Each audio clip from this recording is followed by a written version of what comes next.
All right, Matt. So what Christmas decorations do you put up at Christmas in your bathroom? I don't know that I put up any, but Toiletries. Okay. It's topical. I like it.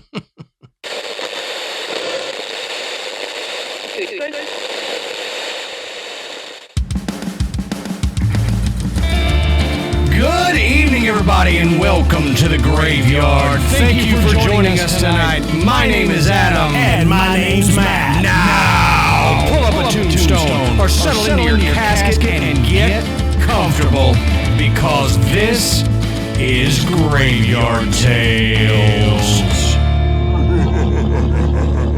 All right, everybody, here we are again. Matt, how you doing tonight, brother? Man, I am doing good. I love this time of year. I know, me too. I love reading what our listeners send us.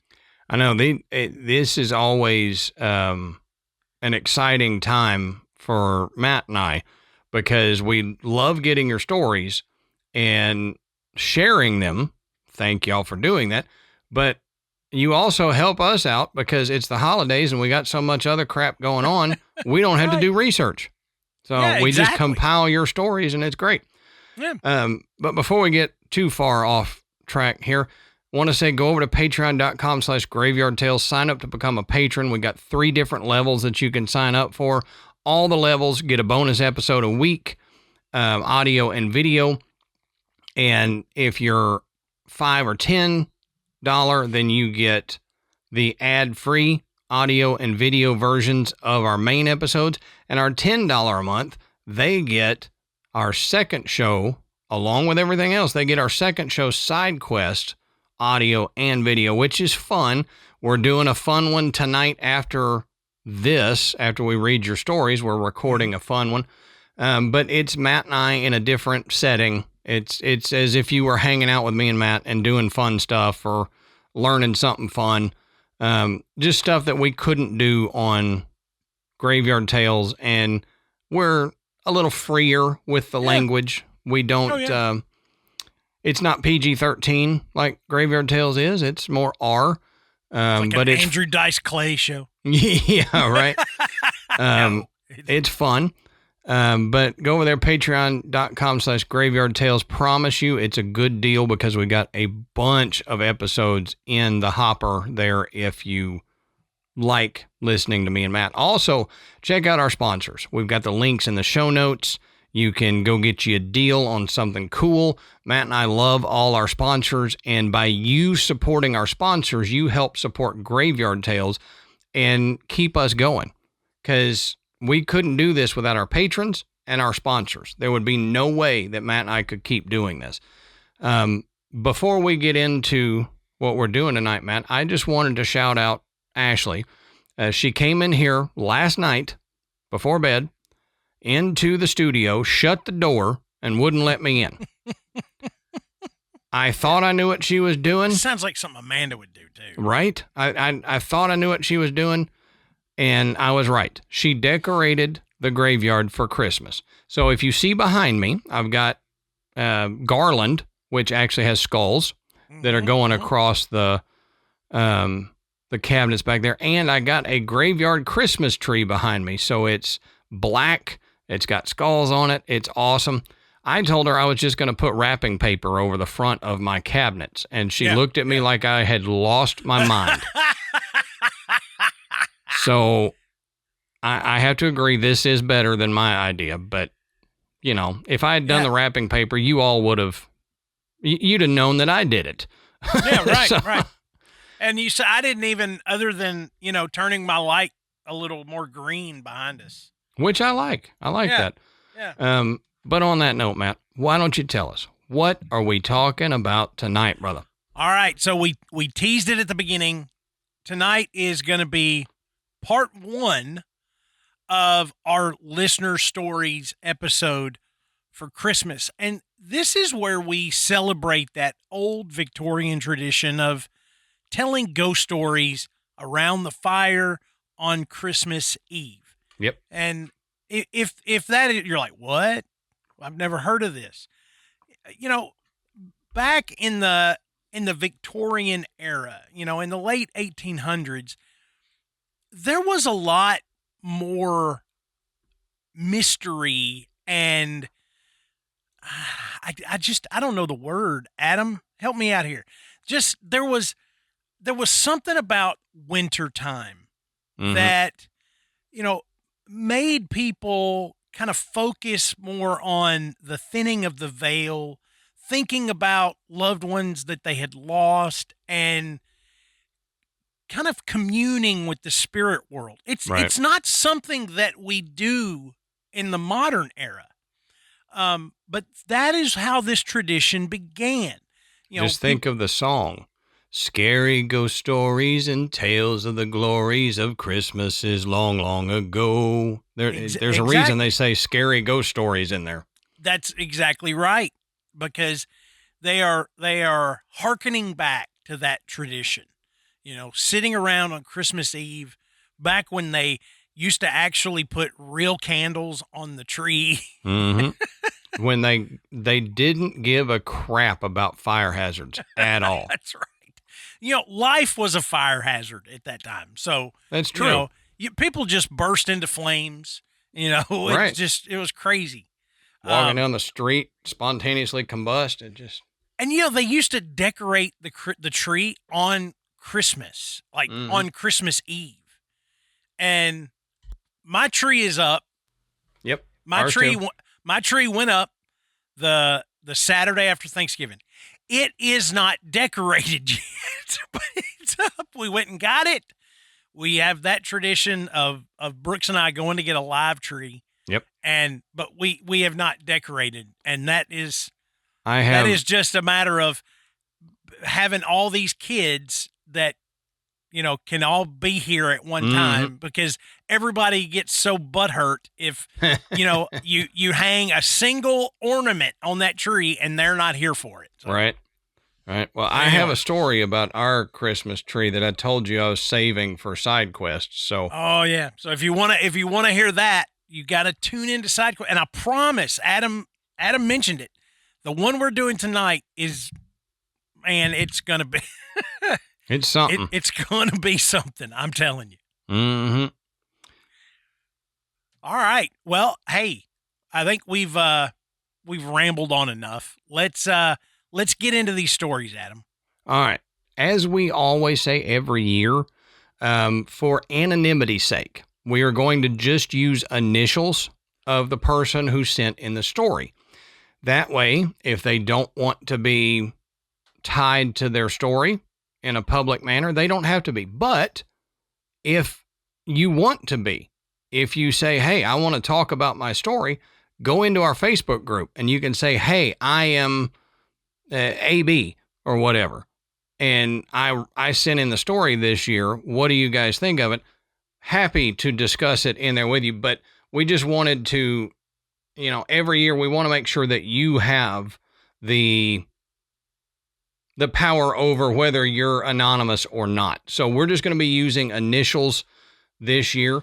And throughout this episode, if you're listening to the audio version of this episode, then you're going to get little special guest treats throughout this episode, which we think will be fun. So sit tight for that. I'm going to start it out, Matt, with a short one. Okay. Got a short one sent in to us by LT. And they say, I've written in before with stories about hearing a man saying hello and rushing past me out the door, and my dead mom taking care of my recurring nightmares. Well, I've got a few things happening. It sounds like it. They say, I was laying in bed and half in the waking world, half not wanting to get up. And I felt a set of knuckles softly rubbing my back enough to wake me straight up and hop out of bed. Now, I was in my room alone, and my cat doesn't have a human hand. So that's wild. Yeah. If your cat had a human hand, that would be even more wild. That would be wild, too, yeah. They say, I have seen and heard spirits all my life, and I collect Ouija boards, so maybe I brought someone home. Yeah, that's possible. I've also been hearing a new set of voices, two men talking. I'm not able to make out what they're saying, but their voices are just loud enough for me to hear. I have verified that no TV or cell phone could be on to make the sound of men talking. I don't know. I wish I knew who it was and if they want or need anything or if they're just hanging out with me. Merry Christmas, guys. Yeah. So LT's got a lot going on. Yeah. Yeah. And a cat with a human hand. Yeah, that's the freakiest thing is cat doesn't have a human hand, but they have 3 human feet. It's weird. Yeah, right. One's a cat foot. I don't know how that happened. All right. So this one, you started with a short one. I'm going to start with a longer one. All right. Sounds good. This one comes from AF, and this actually goes back to an episode about St. Albans Sanatorium in Radford, Virginia. Yeah. So we always ask, if you are familiar or have been to these places that we talk about on the show, let us know. We want to hear these stories because you probably got a cool one that we would have never found otherwise. Mm-hmm. All right. So here is the story from AF. First off, I pass by the sanatorium several times a week as I work in Blacksburg, Virginia. Years ago in the 80s, both of my parents had been hospitalized at St. Albans at different times for substance treatment. For me, the hospital meant something entirely different, at least initially. I was in high school and remember visiting on Sundays along with my sister and whichever parent was not in for therapy. My sister, Dee, and I would not want to roam around the old part of the hospital grounds, but were told absolutely not. Even then, we were fascinated with the campus of St. Albans. Several decades later, the sanatorium opened up for paranormal investigations. I had already been on one investigation, and I thought the place was fairly active even then. It was creepy, and the decorations from the annual Halloween haunt just contributed to the overall ghostly vibe. I bet. By that time, Dee had her own teenage son who loved ghost hunting. All 3 of us decided to make reservations to join a scheduled investigation. Ray, my nephew, brought his devices. He had the ubiquitous mag lights, a REM pod, and a K2 meter. Man, he's pretty well set up. Decked out, yeah. That night, the team leading the investigation split all of us into 3 groups, each heading to different parts of the facility and then swapping off after a predetermined amount of time. We had already visited the boiler room and bowling alley with some odd little lights playing around. The bird cage was quiet, but still atmospheric. Then our little group wandered into the women's wing. The group leader told us a bit about the history of the women's ward, concentrating on the, quote, suicide bathroom, as well as Rebecca's room. A little bit of background, the suicide bathroom had at least 3 reported deaths by hanging. The story was that women who were known to be experiencing suicidal ideations were taken to the bathroom and left unsupervised, only to be found lifeless afterwards, hanging from the shower curtain railing. The implication was that the guards knew the fragile mental condition of these patients and were intentionally placing them in harm's way. Rebecca's room referred to the dorm-style room where a patient, Rebecca, had given birth and hidden her stillborn child in the adjacent bathroom. Neither staff nor other patients seemed to be aware of the stillbirth, and so for a while she would sneak her baby out and rock it in her room. Again, it was intimated that Rebecca was not mentally competent and unaware that her baby was dead.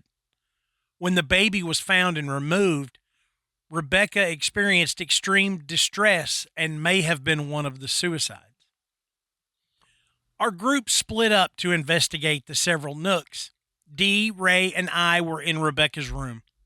I had my phone out with one of those ghost apps running on the cell phone. It was the kind of app that types out words that are supposedly spoken by any spirits in the area. Yep, we're familiar with them. We've used them too. Yep. I have no real opinion on those apps, but I was happy to play with another tool/toy during our investigation. I had flipped the lights to see if any power was coming into the room at all, but everything stayed dark. Ray placed the REM pod on a wooden rocking chair in the middle of Rebecca's room. This is important. The chair, while held together with screws, was several feet away from every wall and nowhere near close enough to any potential wiring to cause interference. Then we started talking to whomever or whatever might be present. To begin with, we had shut the bathroom door because it creeped us out. The bathroom was dark with no window to let in any ambient light. After we closed the door, however, my ghost app flipped the words door and bathroom across the screen. Now, that's creepy, okay? Yeah. Well, no matter what you think about these apps, that's creepy. We then heard someone call out from one of the other rooms, and Dee left with our guide to see what was happening. Ray and I remained in Rebecca's room. I don't believe in antagonizing ghosts. I just think that's rude. Mm-hmm. Yeah. To be in their home and talking all sorts of nonsense. Instead, I wanted to create some sort of connection. What I'm about to relate is a bit personal, but true and relevant to the story. I started talking to Rebecca.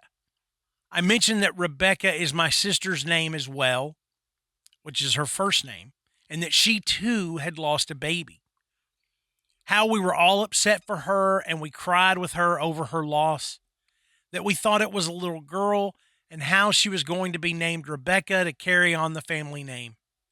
How Dee had also had a rocking chair that we had all purchased as a gift so she could rock her baby. The air changed. It felt cold and electric and staticky. There are 4 colors of lights on the REM pod. The closer the REM pod antenna detects energy, the more lights activate. Blue indicates something several inches away. Green is closer, yellow, closer yet, and red is practically grabbing the thing. Mm-hmm. As the lights activate, they stay on. Ray and I watched as the indicator lights quickly illuminated one by one.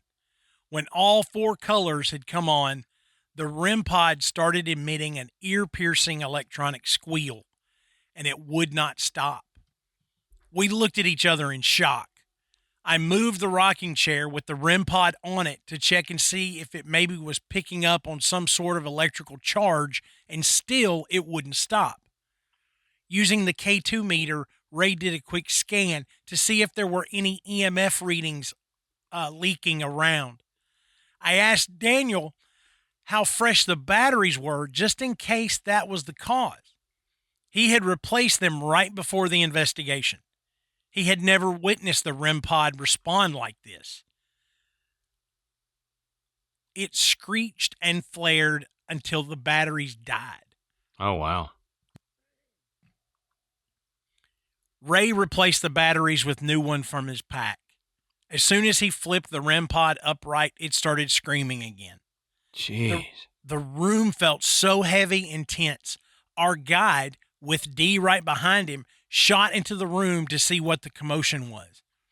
As soon as they both entered, the investigator stopped in his tracks and asked what the hell was going on, because he could feel this overwhelming depression fall over him as soon as he arrived.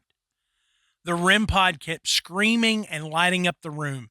My stomach was rolling with nausea, which is my tell that something is out of the normal. Dee said the sadness she felt in the room was palpable and almost heartbreaking. As soon as we walked out of Rebecca's room with Ray's equipment, the REM pod stopped immediately. A nausea disappeared, and Dee said she no longer felt that intense sadness. Later, I explained to Dee that I used her experience as a means of conveying empathy with Rebecca. I wanted Rebecca to know that we understood and held space with her in that grief. I cannot say for certain that we contacted the spirit of Rebecca, but whatever happened in that room was a despair so deep and desperate that I can still feel vestiges of it 9 years later. Wow. That is a fantastic story. And let me tell you, those REM pods, I mean, they do use up, a good bit of battery, but they're LED lights that are on that thing. They're not, it's not going to burn out a set of batteries. Yeah. Just going off. Yeah. And not quick enough for you to actually witness it happening. Right. And especially if he changed them right before they started. Exactly. You should have many hours. What that tells me is that there was something not just near that, it was pulling energy from it. Right. Right. I mean, that's just my 2 cents, but I mean, it seems reasonable from what we know, having, read so many other investigation reports. Mm-hmm. Yep. I agree with you. Well, thank you so much for that story. That's great. Yeah, that's cool. And it's cool that it's a place that we've talked about before. Absolutely. Adam, let's take a moment and talk about one of tonight's sponsors, Masterclass. Now, last Christmas, I was trying to come up with something really cool to get my mom and dad. Mm-hmm. And we had just picked up Masterclass as a sponsor, and I said, I think I'm going to get them this. I think I'm going to get them a membership. Yeah. My mom, she loves Joanna Gaines and takes all those decorating tips and just goes bananas. Joanna Gaines has a Masterclass. Yeah, she does. My dad, he's like me. He's always enjoyed grilling. He watches all those barbecue pitmaster shows. Okay. You want to learn more? There are master classes available on making barbecue, smoking meat, how to grill better. Yep. I mean, if you've got a topic that you're passionate about, or you just want to learn more about, or if you just think, man, I wish I understood more about any various topics, I can almost guarantee you that there is a master class that you can take and absolutely dive as deep as you want in whatever subject. And it's fantastic. That's true. And if you're listening to this when the episode drops, Christmas is next week. You've got time to order People Masterclass for Christmas like Matt did. And I promise you, they're gonna love it. Because with Masterclass, you can learn from the best to become your best. And with plans starting at $10 a month, billed annually, you get unlimited access to over 200 plus classes taught by the world's best business leaders, writers, chefs, and more. And if you get it for somebody, they can turn their commute or workout into a classroom. With audio mode, you can listen to Masterclass lessons anytime, anywhere. And classes really make a difference. 3 in 4 surveyed members feel inspired every time they watch Masterclass. And Masterclass always has great offers during the holidays, sometimes up to as much as 50% off. So just head over to masterclass.com/graveyard, GRAVEYARD, for the current offer. Yeah, that's up to 50% off at masterclass.com/graveyard. Masterclass.com/graveyard. Okay, my next one. Before I get into this, though, Matt, I meant to do this a second ago, and I forgot, so I'm going to do it now. Let's put a little Christmas ambiance here on the screen. My next one is from ML. And they say, here are a couple of things that have happened to me. First, the doppelganger. I have met this sucker 2 times. The first time, it mimicked the voice of my husband. I was in the kitchen making dinner, and my daughter was on the sofa, and my son was upstairs. I saw my husband through the kitchen window. He was checking the mailbox and waved at me. I heard the door open and close, and I was like, "Hey, babe, how was your day?" My husband said, "Fine, how was yours?"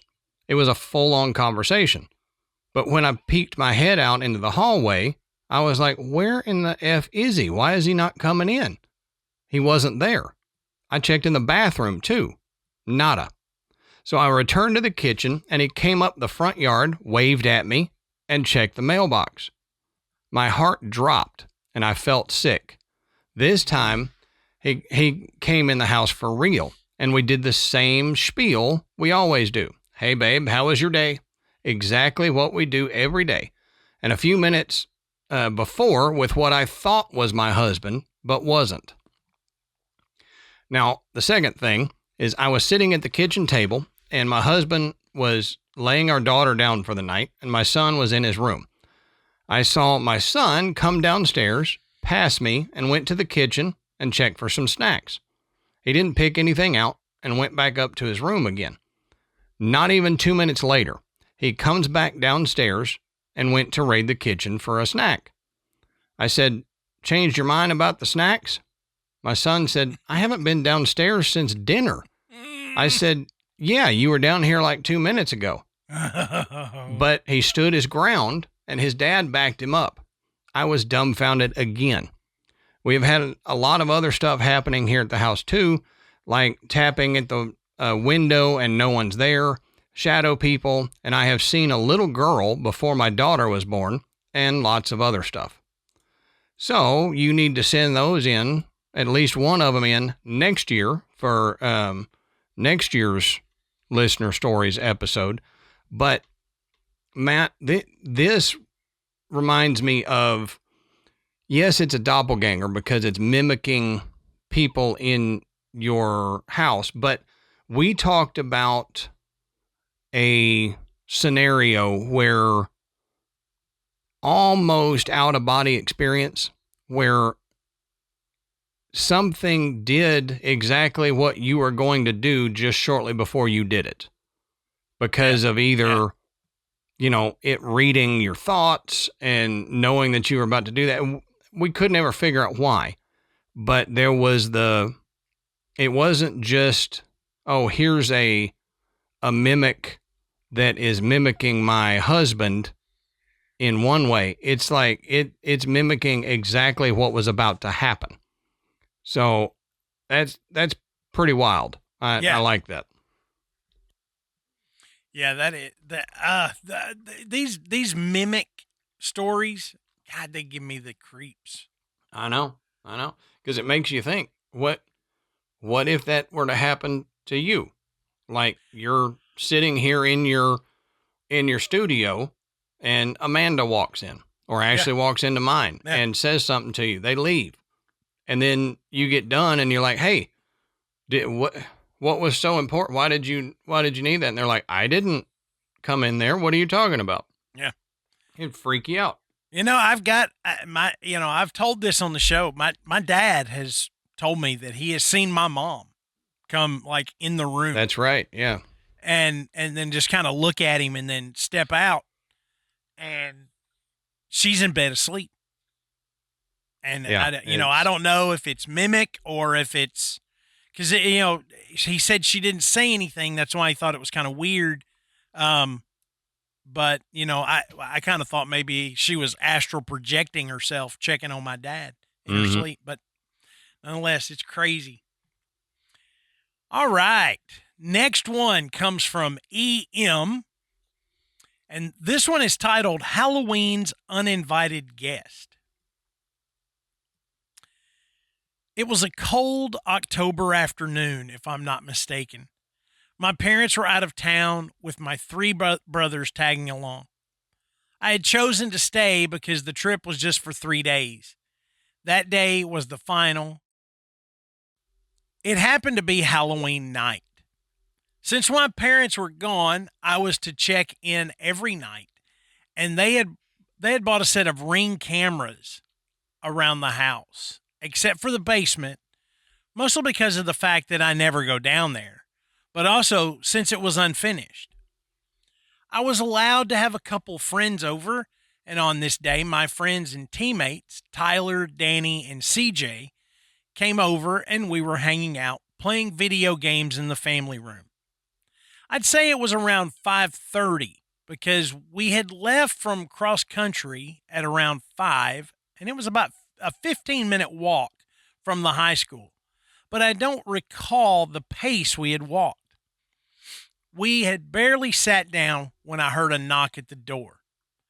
This was probably the family across the street, as they had come by earlier asking if I was going to join their party. But I was at school, so my mom said to come by later. When I opened the door, as I guessed, it was the mom with her kid asking if I wanted to go to the party tonight. I had said no since I was having friends over and since I didn't know them that well, but I had not said that.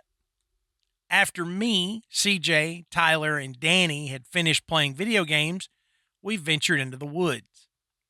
These woods aren't that big, but they had a large tree density. So even if it was bright out, it would almost seem completely dark. After about 30 minutes of walking, CJ stepped on a sign. It was large, taller than me. He said I was about 5 foot at the time, but not taller than CJ, who was 6 foot even. It had been in a foreign language. It read, and this appears to be Arabic. I can't tell. Tyler had an app on his phone that translated it to "Do not party on Halloween." He says it was from Hindi. Oh, okay. Recalling back to my memory that Mom had been Indian and Hindi was an Indian language, but we ignored it, as the other three didn't see the mother-son duo. We looked up and then kept walking, and a mere 30 seconds later, we heard sticks breaking, and then we saw something. What we thought was a deer on its hind legs looking us dead in the eyes. It must have been 2 seconds, but it felt like an hour. We then see it run away on its hind legs, which neither of us thought deer could do. No. We sprinted back, and a 30-minute walk turned into a 10-minute sprint. We think little of it, as nature is nature. We go back, and I get a call from my best friend, Liam. He happened to be in the area, so I told him to come over. And he said he would be there in 10 minutes. Liam would be my fourth friend over for the night, which exceeded the limit, but didn't figure my mom would care because she knew Liam was a good kid. When Liam arrived, he asked if there was a party going on in the neighborhood, and I had said yes, there was one, but we weren't going. Liam didn't seem okay with that, but I had a gut feeling not to go. My gut feelings tend to be false, but I stuck with this one. Later in the night, I'd say around 8 o'clock, we were playing one-on-one mini basketball with my mini basketball hoop that was in my room. My room had overlooked the house where the party was going on, and I could see that the party was raging with all sorts of people there. If I remember correctly, Danny was winning. He was playing against Tyler, and in the middle of the game, Tyler said, "Wait, what was that?" He saw something outside my window, but when we all looked, nothing was there. Tyler swore he saw a shadow rush across the driveway, but we didn't believe him. Danny happened to beat Tyler, but that's beside the point. After that, I heard a noise that came from the garage. At the time, I thought it was just the house settling, but decided to look anyway. I opened the garage door, and it looks to be empty, but a shadow is lurking in the far right side. My eyes adjusted, and I noticed that it seemed to be a person. And Tyler yelled, "Get out now!" The figure moved, and I opened through the garage, and the figure moved, and I opened through the garage door, and me, CJ, and Tyler started sprinting to this figure. CJ was fast, but I got to this thing first. I was enraged and really wanted to find who this was and tackle this kid. They almost made it back to the party house, but I was quick enough. I looked at him, and it was the kid from earlier, but he looked like he was in some sort of trance and said, "What am I doing here?" At this point, I was really confused, so I stood up, and the kid ran away. When everyone got to where I was standing, Tyler said, "What just happened?" The crew and I walked back to the house, and I felt out of it and didn't say anything. In fact, nobody spoke a single word. It took us a few minutes to calm down, but come midnight, we were having a mini party in my room. I'd say about 12:30 when I noticed some clanging from the basement. But this was common. It was just loud. Common clanging? Yeah, I went downstairs to see if anything had happened, and I noticed nothing was there except for another shadow. I was immediately spooked and ran back upstairs. At this point, I was so tired, I found myself on my bed and so close to falling asleep. And then I noticed I was the only one still awake. The next morning, my parents got back. I had wriggled my way into letting my friends stay another day. My parents had questioned me on why I had chased the neighbor's kid out of our garage. I believe I said something along the lines that it was a prank by that kid. My parents shrugged it off, and after, I remember that my parents wanted to run over to their very close friends to the left of our house and give them a package of brownies. We rang the doorbell, but no one answered. Then I noticed that they had come from their backyard. I'm confused, as are the neighbors. They look like the kid I had tackled, maybe 14 hours ago. We gave them the treats and asked why they were there, but they didn't really know. And I just said, well, let's just let it go. My friends and I wanted to get something out of the basement. I can't remember what it was, but when we got down there, we saw hundreds of people, the same people that were at the party. We flick on the light before our brains process this, and they all start chasing us. We turn around and run. The door seemed so far, but we ended up getting there before the party goers got there. We shut the door and let out a sigh of relief and took a turn, and the deer was there, standing on its hind legs, its breath in our faces. Danny gut punched it, and then it winced, and we ran, but we didn't get that far. My parents stopped us and questioned why we were running in the house. We say, look, and point at where the so-called deer would be, but unfortunately, nothing was there. The deer has shown up in my life many other times, also in my friends' lives. We laugh about it now, but on the days we do see it, it freaks us out. Though we have seen this animal several times, it has never gotten as close as it did that fateful Halloween day.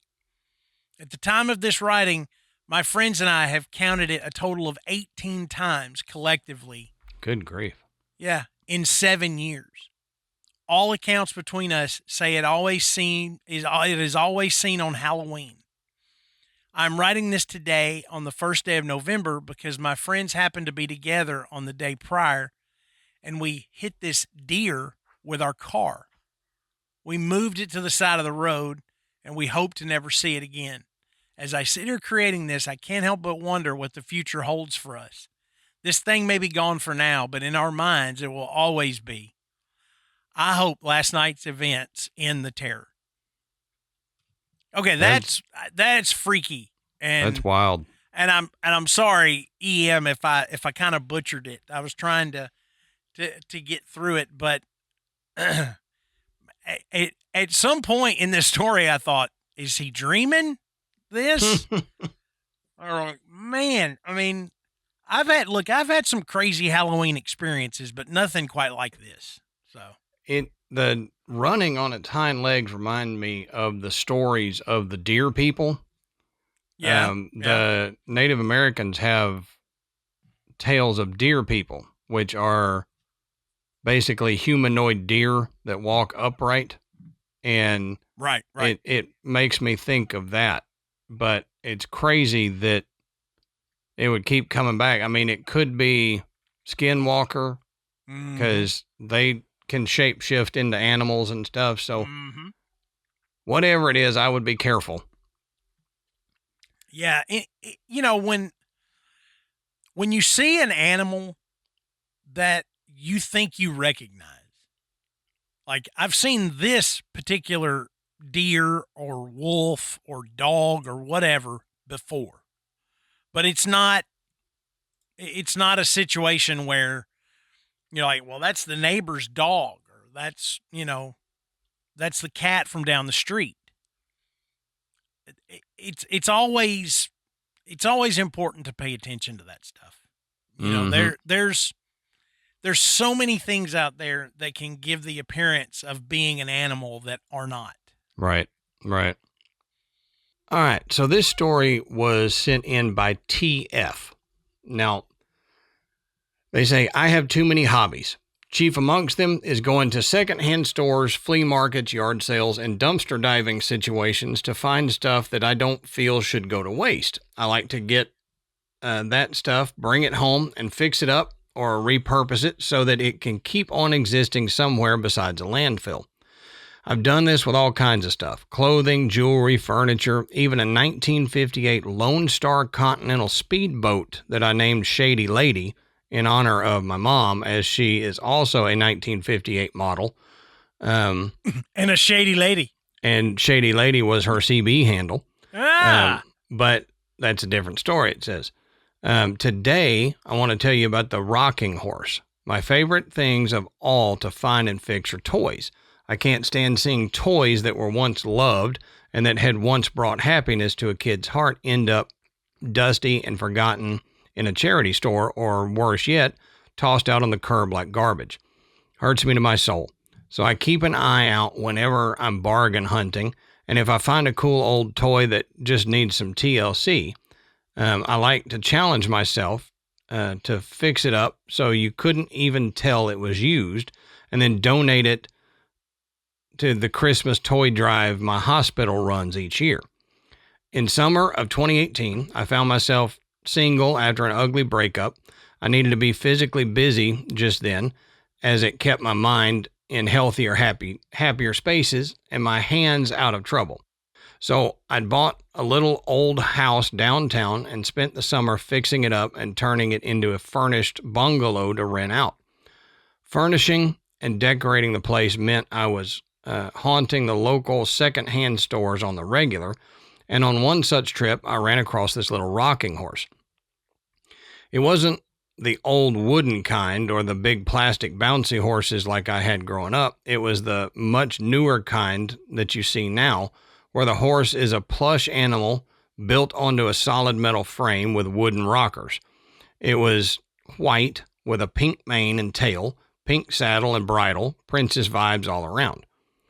It was very, very dirty, the kind of dirty toys get when they're loved on just a little too much. Someone had clearly tried to feed the pony as there were brownish mystery food stains around her mouth. And someone had given her some eyeshadow with a green permanent marker. The mane and tail were matted, and the felt of the saddle was coming apart in places, but she had good bones, no rips or tears in her fur, and her frame and rockers were all sturdy and stable. So I picked her up for about $5 and took her home. I worked on her in the evenings after work, getting her cleaned up as best I could. And the trouble with white fur is that if you can't get absolutely every bit of a stain out, it just doesn't look like new. And the permanent marker won against everything I tried to remove it with. So instead, I got a black fabric marker and drew spots over the stains and replaced the mane and tail with new black ones. The princess pony turned into a black and white paint Mustang. I made a new track in bright primary colors so she'd be appealing to pretty much any little kid. While I was working on her, I discovered that she had a sound effect feature. There was a plastic box in her belly accessible through a Velcro secured pocket that held the speaker and battery box. There was a wire that ran up to one of the pony's ears connected to a little button. As soon as I found the button, of course, I had to push it to see what it did. Clip, clop, nay. Clip, clop, nay. Says, my brothers in Christ, I about peed myself. The sound effect was so damn loud, and it went on and on for several repetitions at a time. As soon as you pushed the button, you were on the ride for a good 20 seconds or so before it would finally stop. I considered taking the batteries out of it, but the battery compartment was one of those that was closed with tiny screws, and that particular evening, I was feeling way too lazy to go to the garage and look for my little screwdriver set. I also figured that I'd been turning the pony on her sides and upside down, removing and replacing rockers, sewing in the mane and all that stuff, and never accidentally set off the sound effect. I actually had to squish the button pretty hard to make it go. So since it wasn't going to go off easily, and I was planning to donate it to a family who might have a hard time affording new batteries, if I remove them, I decided to just leave it alone. Which is to say, I never opened the battery compartment to confirm whether or not there were batteries there. I just assumed there were because the sound effect worked. I even remember wondering to myself at the time if the obnoxious sound effect was the reason someone had given the pony away. So the summer moved on into fall, and I adopted a couple of puppies that then became the focus of my life outside of work. I was nearly done with the rocking horse, but then ended up setting her aside in my craft room for a couple of months and basically forgetting about her as I was working with my dogs. Then suddenly it was December, and I walked into work one Monday morning to see the flyers up and the donation bins out for the toy drive. The drive only lasts for 1 week, so I knew I had to get my butt in gear and finish the last of the details that I wanted to add to the pony's saddle so I could get her donated. I knew that I had a work meeting that afternoon, so I'd be getting done later than usual. I'd have a busy evening as I was taking care of my dogs and myself, and I wouldn't have time to finish the pony that night. But I decided as soon as I got home, I'd bring the pony down to my living room so I wouldn't forget to finish her up and get her donated before the week was over. So I got home that evening and did exactly that. My kitchen and living room are right next to each other, slightly offset by the dining room wall. I have an L-section sofa. When I brought the pony downstairs, I put her next to the left side of the couch, where I'd have to practically trip over her leaving the house. I remember when I put her down that her nose was pointed toward the front door. Gave my dogs their Kong toys to keep them busy for a bit, and then hopped up on the right side of the couch and went to town on peanut butter. Then I went to the kitchen to make myself an actual PB&J. I was standing at the island, and when I looked up from it, I could see the right side of the living room and my dogs on the couch. I could not see the pony, as she was just slightly behind the dining room wall to my left. I was zoned out, tired from the day, and just focusing on smearing the peanut butter on the bread when clip, clop, nay. Clip, clop, nay. Once again, I about crapped my pants. I immediately looked up at my dogs, thinking one of them was messing with the pony, but they were both still on the couch, frozen, and staring wide-eyed at where the pony was behind the wall. Because the sound effect went on for so long, I actually had time to gather my wits and go running into the living room to see what was happening. And dear reader, I swear to you, the pony was there on the floor, turned around 180 degrees, so she was facing me and was rocking back and forth all by herself. All I could really do was stand there staring at her until the sound effect stopped and she coasted to a stop. The dogs and I kept looking at each other like, what the, and the dogs would not get off the couch when I tried to call them over. I tried to replicate what had happened by stomping around close to the horse, bumping it, and I couldn't get it to either play the sound effect or move the way it had. Nothing else happened that night, except that I decided I would go ahead and stay up as late as I had to get the pony finished. The next day, I took her to work and straight to the donation bins that had been set up in the office.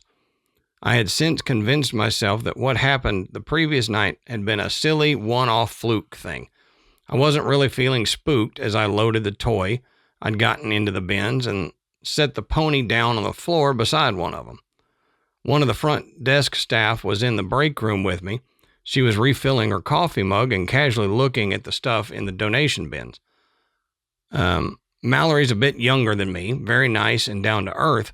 Between her and her husband, they've got several kids, so she's also very matter-of-fact and no-nonsense type. She saw the pony and said, "Aw, that's really cute. My stepdaughter had one kind of like that, except hers was pink and white." "Oh, well, this one actually used to be pink and white. I got it at the thrift store on State Road this summer and fixed it up." And she said, "Ha! That's where I donated hers. I bet it's the same one."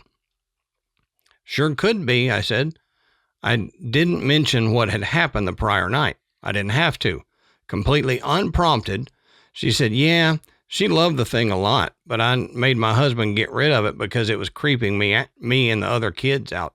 Every time I walked into her room, it would be rocking by itself, and the noise thing kept going off by itself, even after we took the batteries out of it." Oh, God. So again, I never confirmed whether or not there were batteries in the pony while I had it. And she swears they were removed when she donated the pony. So unless the charity shop workers put new ones in before I bought it, well, and to whatever kid got the possessed rocking horse for Christmas in 2018, you're welcome. Oh, my God. Ah! Dude. Lord. That's why you and I have said many times, be careful about what you pick up at thrift stores and secondhand shops. But the problem is that was just a modern toy rocking horse. It's not like you would look at it and go, "Oh yeah, that's an old one that creepy and maybe possessed." Yeah. This was just like a newer one. So why would you think it was possessed like that? Now, and I know what a lot of people think on these stories, and the reason I do is because this has happened to me. And the idea is it's got some kind of internal battery. There's something, there's an additional backup or something that allows it to still have a charge. Okay. Right. The reason I discount that theory on so many of these stories is because there's so many of these stories. Yeah, right. I mean, I'm like, how many of these cheap toys from the, God knows, some of the 70s, Yep. For some of these things, would have gone to some kind of length. And for what purpose? Mm-hmm. If you've got to put batteries in it, why would it need a backup? It's not like a computer. Yeah, it's not like it's anybody's going to die if the battery dies. It lights up, it makes a sound, or both, and that's about the extent of it. Mm-hmm. Why would one of those features need a battery backup? Yeah. I don't deny that there probably are toys out there that have that, but just the garden variety stuff like this doesn't.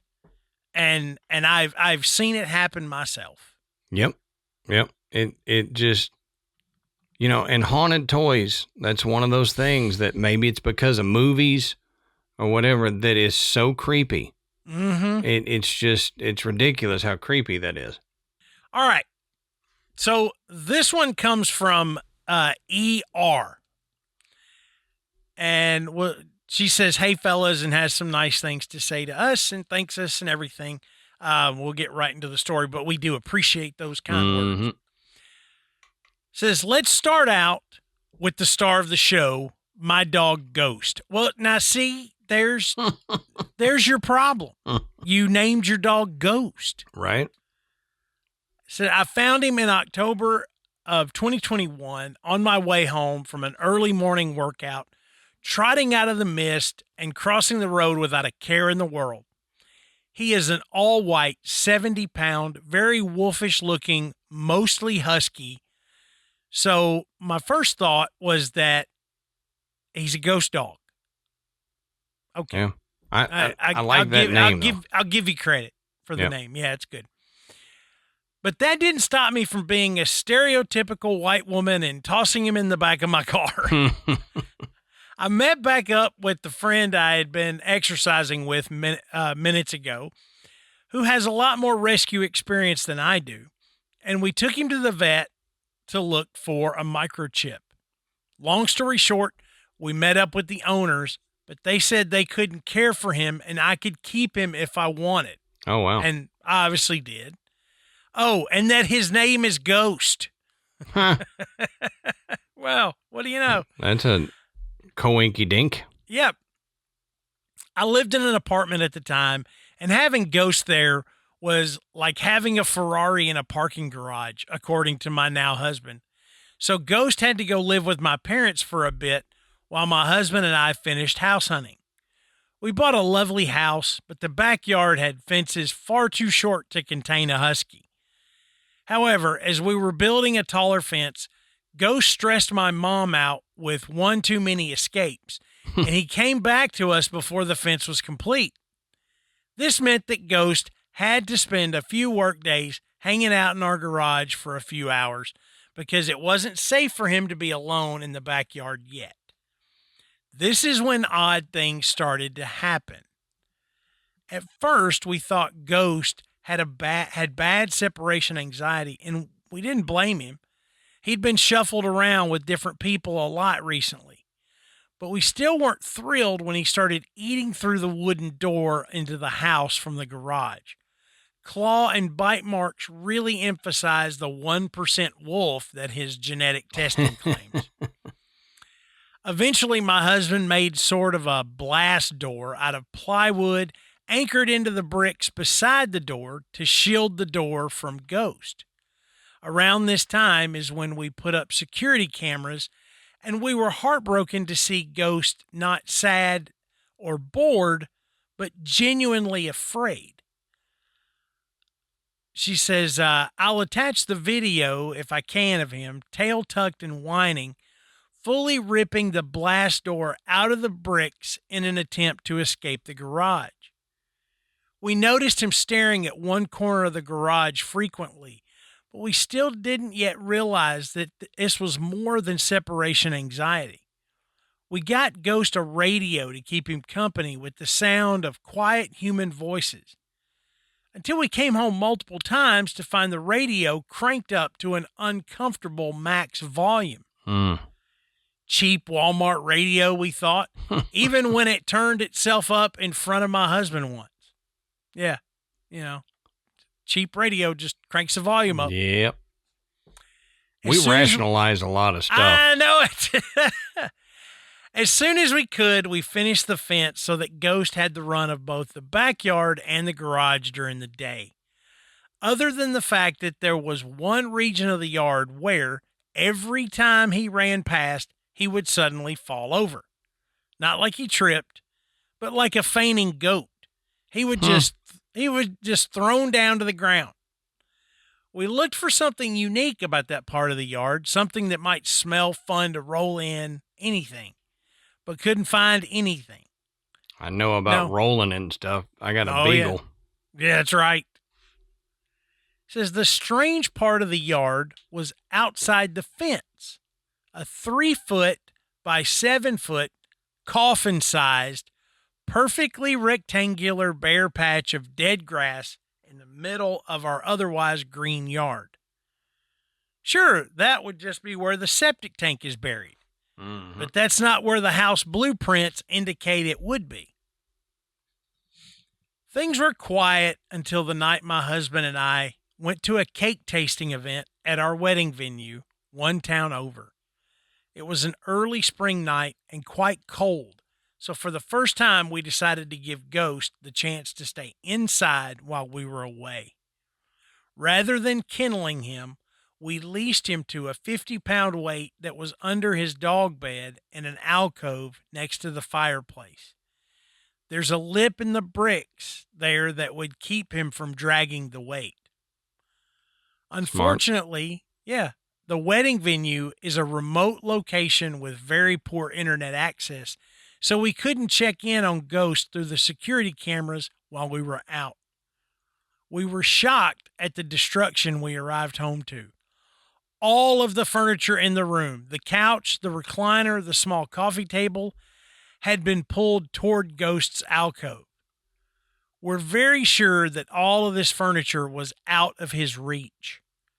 Pillows and anything small on the couch were shredded, and large chunks had been eaten out of the recliner and the couch.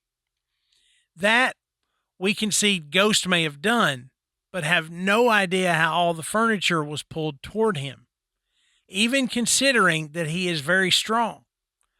One of the recliners built into the couch was even open, but it was opened so that the footrest was underneath the coffee table, which is how the coffee table had been dragged across the floor. Neither my husband nor I would have ever opened the recliner in that position, and the lever to open the recliner was on the end of the couch away from the dog. While we couldn't explain most of that disaster scene, we blamed ourselves for leaving Ghost alone inside and cleaned everything up. My friend joked that maybe Ghost was a werewolf and had unhooked himself from his leash, moved the furniture, and then transformed back to eat everything. But my husband and I were starting to feel uneasy and a little suspicious that there might be something more going on. Right. I'm a neurologist with a PhD. I'm a neurobiologist with a PhD in biochemistry and molecular biology. And my husband is a master plumber who worked construction at the time. So while we both love ghost stories and spooky content, we're both fairly logical and practical people in general. But I always say that while my head might not believe in ghosts, my heart certainly does. The couch had already been on its last legs, with the springs going out in one of the seats. So we moved it to the back patio to await our next trip to the dump. Man, they do exactly what we do. But someone else in the house didn't want to let the couch go, it seemed. One night, I heard a noise from out back and checked the security cameras, only to see a very clear, full-bodied apparition of someone sitting on the couch on the patio. I've shown this picture to several people, and their first reaction is to ask in concern if we had an unhoused person resting on our patio. Unlikely. The backyard is locked so that no one can actually accidentally let Ghost out. I'll attach the photo if I can. It's very frightening. Needless to say, I did not go outside to investigate in person at that time. Smart. After that activity kept ramping up, I was recording a podcast episode with my friend one night. It says, by the way, thanks for recommending the Podbelly website. All right. When I heard the clear sound of the front door unlocking and opening, I even remarked to my friend that my husband must be home, but was only a little surprised that he didn't poke his head in my office to say hi. He probably didn't want to interrupt our recording. Except after we finished, he wasn't there. No truck was in the driveway. I was sure that I had heard the door open. I was so sure that I had heard the door open that I grabbed a gun and swept the house for intruders. Again, smart. Smart, yeah. No sign of anyone, at least not any extra living humans in the house. Small events continued after that. Loud notes from the piano when no one was in the front room. Keys being knocked to the floor when we had guests over and everyone heard them fall. I have 2 cats, but we were confident that neither were responsible for these occurrences. The Ring doorbell began to trigger in the 3 a.m. time frame most nights, with the sounds of creaking and the crunch of footsteps, but nothing to be seen on the camera. Okay, that's weird. Yeah. Creepy. During this period, we looked into the history of the house. The couple that had sold it to us had only owned the house for a few months to flip it, but the long-term owners before that had lived there for decades. The wife had fallen off a ladder and broken her neck at the house and moved to a nursing facility after that. The husband stayed in the house until he died in January of 2021, and the wife died shortly after in March. I don't know if the husband died in the house or not, but I'm sure they were both strongly attached to the place. Then came the final straw. My husband leaves for work earlier than I do, so I usually take care of feeding Ghost and the cats in the morning and put Ghost outside for the day. On this morning, I noticed the back door was unlocked, which was highly unusual for us. I assumed my husband had left it open accidentally and planned to mention it later, but I put Ghost out, gave him his daily milk bone, locked up behind him, and left for work. Throughout the workday, I periodically get notifications from the home security cameras. That's normal, and I usually just check the video thumbnails to see what Ghost is up to, and often complain that wasps are setting off the cameras. Did Amanda send this story? I mean, this happens to me all the time, okay? Mm-hmm. The bug set off the security cameras, yeah. But this time, one video sent me racing home. My 13-year-old cat was out front somehow. While I was sprinting to my car, I was checking other cameras, and the back door was wide open. Oh, wild. I was furious and terrified. Was someone in my house? Was it the dang spirit? I knew I had locked the door. I didn't think Ghost had forced his way in. He no longer showed any daily separation anxiety, and besides, there were video clips of him sleeping on the patio in the sun even after the door had been opened. I called my husband, raced home, grabbed a weapon to sweep the house again. No one was there. Nothing had been taken. It wasn't an intruder. It was this damn haint. Says, we try not to call it a ghost to avoid confusion when talking about the dog. Yeah. That makes sense, yeah. Yep. I eventually found my cat in my neighbor's yard by wandering the neighborhood and making sounds with a can of wet food. After I brought That him had to home, have been a sight. yeah, Just what? click, click, click, click, click. Yeah. That's how we get our cats to do it, yeah. After I brought him home and the relief wore off, I was pissed. How dare this spirit put my cat in danger? He's old and has never considered being afraid of cars and has no idea how to hunt for his food. How dare it just open my house like that? And while I was mad anyway, how dare it to be setting off my cameras in the middle of the night, moving our items, playing my piano, terrorizing my dog for months before we realized what was going on. Right. I don't know if you've ever cussed out a spirit, but I sure have. Yep, I have. I told it to get its invisible butt out of my house and off my property and to leave my animals alone, except with a lot more swearing.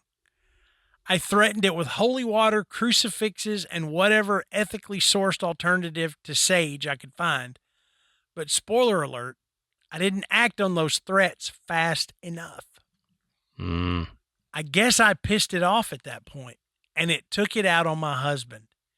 He's an Army veteran and has more than his share of nightmares and sleep paralysis anyway. I'm very familiar with them and can usually comfort him without him waking up too much. This wasn't that. It was the night after I yelled at the spirit and I hear my husband crying out in his sleep.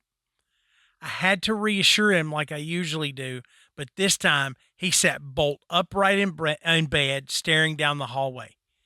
He sleeps on the side of the bed that can see down the hallway because no thank you. I did that too.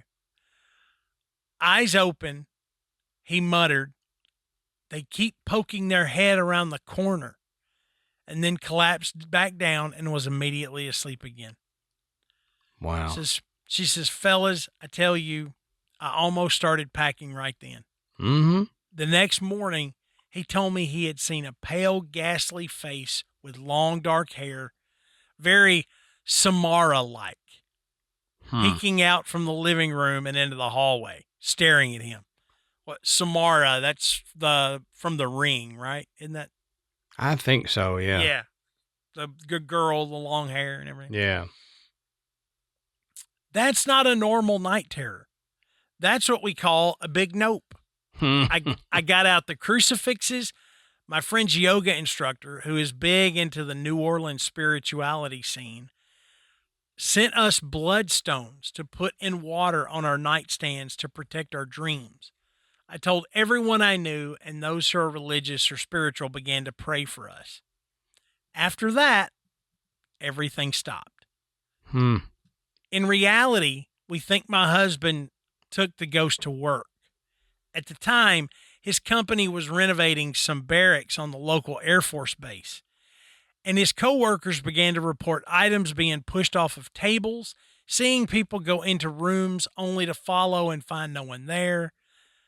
My husband's boss accused him of bringing our haint to the job site, and I'm glad he did. But mostly, I'm sad that Ghost had to deal with the spirit by himself for so long before we realized what was going on. He's a wonderful, sweet, very chill dog, and his first few months in this house weren't easy. So let my story be a reminder to always trust your pets. Yep. That's how I figured out about the one at my house was Dallas. Holy crap, dude. Yeah. Did you look at this picture? No. Like I said, I just sent them to you. I didn't do any of that. Lord. Okay. Throw it up on the screen. If I want to make sure that I know what I'm looking at. Okay. So here, I'm gonna share this. Make sure I'm gonna share the right window.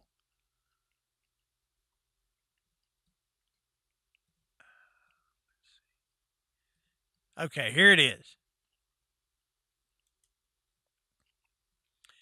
Look right here. Wow. Yep. Oh, show. No, thanks. I mean, what I see is that if this is that recliner end, this is like the rest of the sofa. Mm-hmm. Okay. You can see legs here, torso. This is the top of the couch, and that is a head. Yep. That's a big spirit. Wow. Look, I mean, honestly, stuff like this does not usually get me. Okay. I see so much. You and I together, we see so much of this stuff. It's either sent to us, we see it online, somebody wants us to look at it.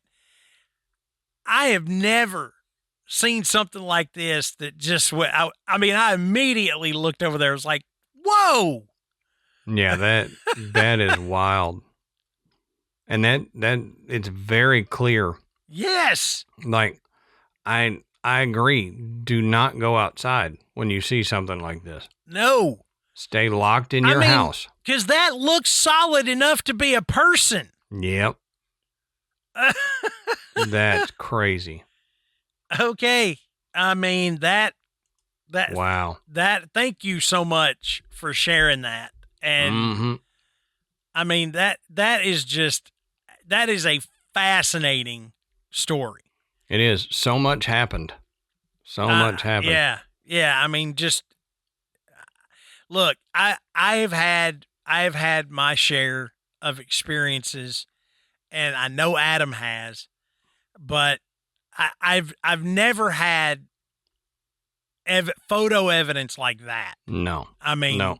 not even close to anything.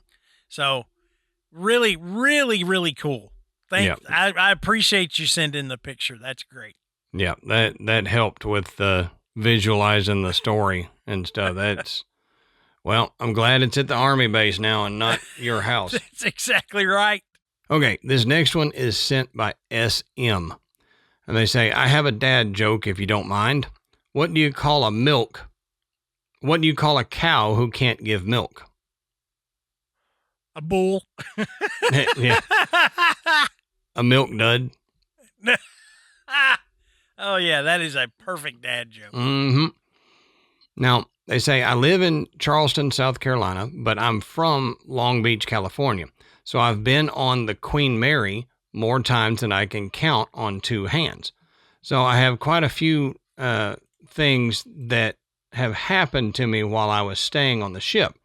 I've stayed in several rooms over the years, and I always have something happen to me. In a few rooms, I've had the shower and the sink turn on and off by itself, and have had lights flicker on and off, as well as the door open and close by itself. I would also have random stuff move to different places. I would hear the car keys jingle, and in some rooms, I would have the window open in the middle of the night, and first thing in the morning between 4 and 7, it would randomly open and then close 5 minutes later. There was one instance where my mom and myself were leaving the room to go to the bar to get dinner, and as we exited the room, we both saw two men walking down the hall in front of us, and they didn't walk by us as we opened the door. One man was wearing a green knitted sweater with black hair, and the other gentleman was wearing a blue knitted sweater with blonde hair.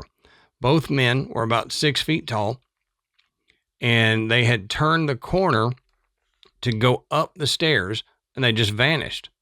The ladies at the front desk said they didn't see anyone walking in front of us, and we were the only two who had walked into the reception area within the last 5 minutes.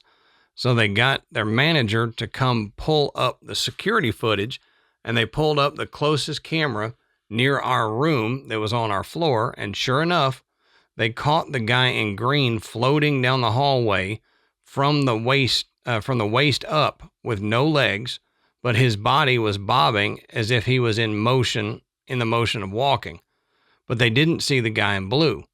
There was several times I found the passageway into the first class pool by myself where I wasn't supposed to be. So there was 2 different times where I was at the pool and got really cold and could feel the presence of someone. And as I stood still, I could hear wet footsteps walking on the pool deck below me. And I could hear chattering as if women were talking amongst themselves. And I could hear the faint laughing and giggling. And the last time I went down to the pool by myself, I came in contact with Jackie, the little girl that drowned in the pool. I was walking along the pool deck trying to get into the locker rooms, and I felt the back of my shirt get tugged. So I turned around and didn't see anything, and then I heard the faint hello, and then felt little kid hands in my hands, and I looked down and saw a little girl walking away from me. I ran out of the pool area so fast, I made it up and out of the pool area and was on the way to the stairs when I ran face first into a security officer coming to get me because I wasn't supposed to be down there. I was so happy to see him because I was so freaked out and scared that I couldn't even get my words out. Luckily, I didn't get into trouble, and he just walked me back up the main deck and said, "I'm watching you." Now, I used to like to go down to where the propeller was that they leave on display, and I never got a good feeling in that room. I would always get a feeling of depression and become very cold, and my body would start aching really bad. But as I would step out of that room, I would feel fine. I had my 21st birthday on the ship with a bunch of friends and my boyfriend at the time, who was a Marine, and he had just come home from being overseas. He was not one to believe in ghosts and all of that. So we were at the bar enjoying ourselves, and all of a sudden we had a 4.5 magnitude earthquake. Well, since the ship is in mud, it didn't really affect the ship, but we could feel some of the earthquake.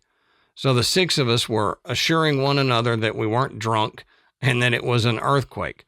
Well, my ex was in the restroom, and he had walked out, and his face was sheet white. And I said to him, "Are you sick? Or you okay? What's wrong?" And he goes, "I just had a ship captain that said we were about to have a 4.0 earthquake, and the man disappeared, and then the ship started shaking 10 seconds later." And after that, holy crap! Right? So, premonition from a ghost. And after that, he was a believer, but has only told 3 people about that night. Then the last thing to have happened to me was the last time I was on the ship. My best friend and I were doing the haunted harbor for Halloween back in 2013. And we were doing one of the scare maze things. And we had went through the engine room downstairs where the man had got slammed in between the watertight doors. So we were at the back of the group laughing at the young high school girls when all of a sudden I see my friend's hair and jacket get yanked back. And I stop and look to my left and say out loud, "What the hell was that?" And my friend is violently shaking. And then I saw coming up behind her was a tall silhouette of a man. And I could make out somewhat of a face, but this face didn't look normal or look okay, but rather very contorted and scared. And my friend goes, "Do you see him?" And before I could even get, "I think," out, all we heard was a low grunt say, you better move. You don't want to get struck." And the two of us ran so fast that the scare actors had no clue what to do.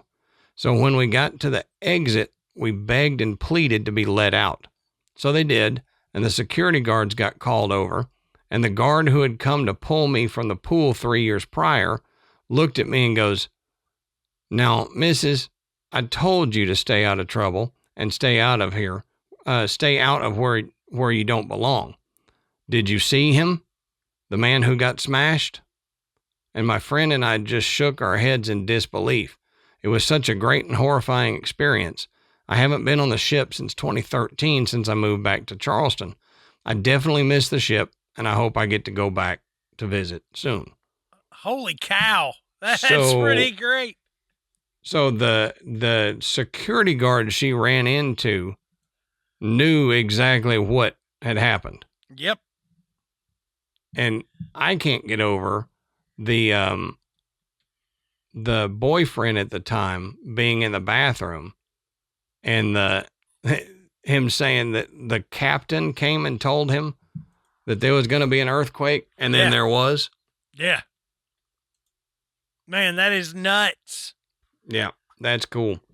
But I mean, those haunted ships, we've heard a lot about the Queen Mary. Yeah.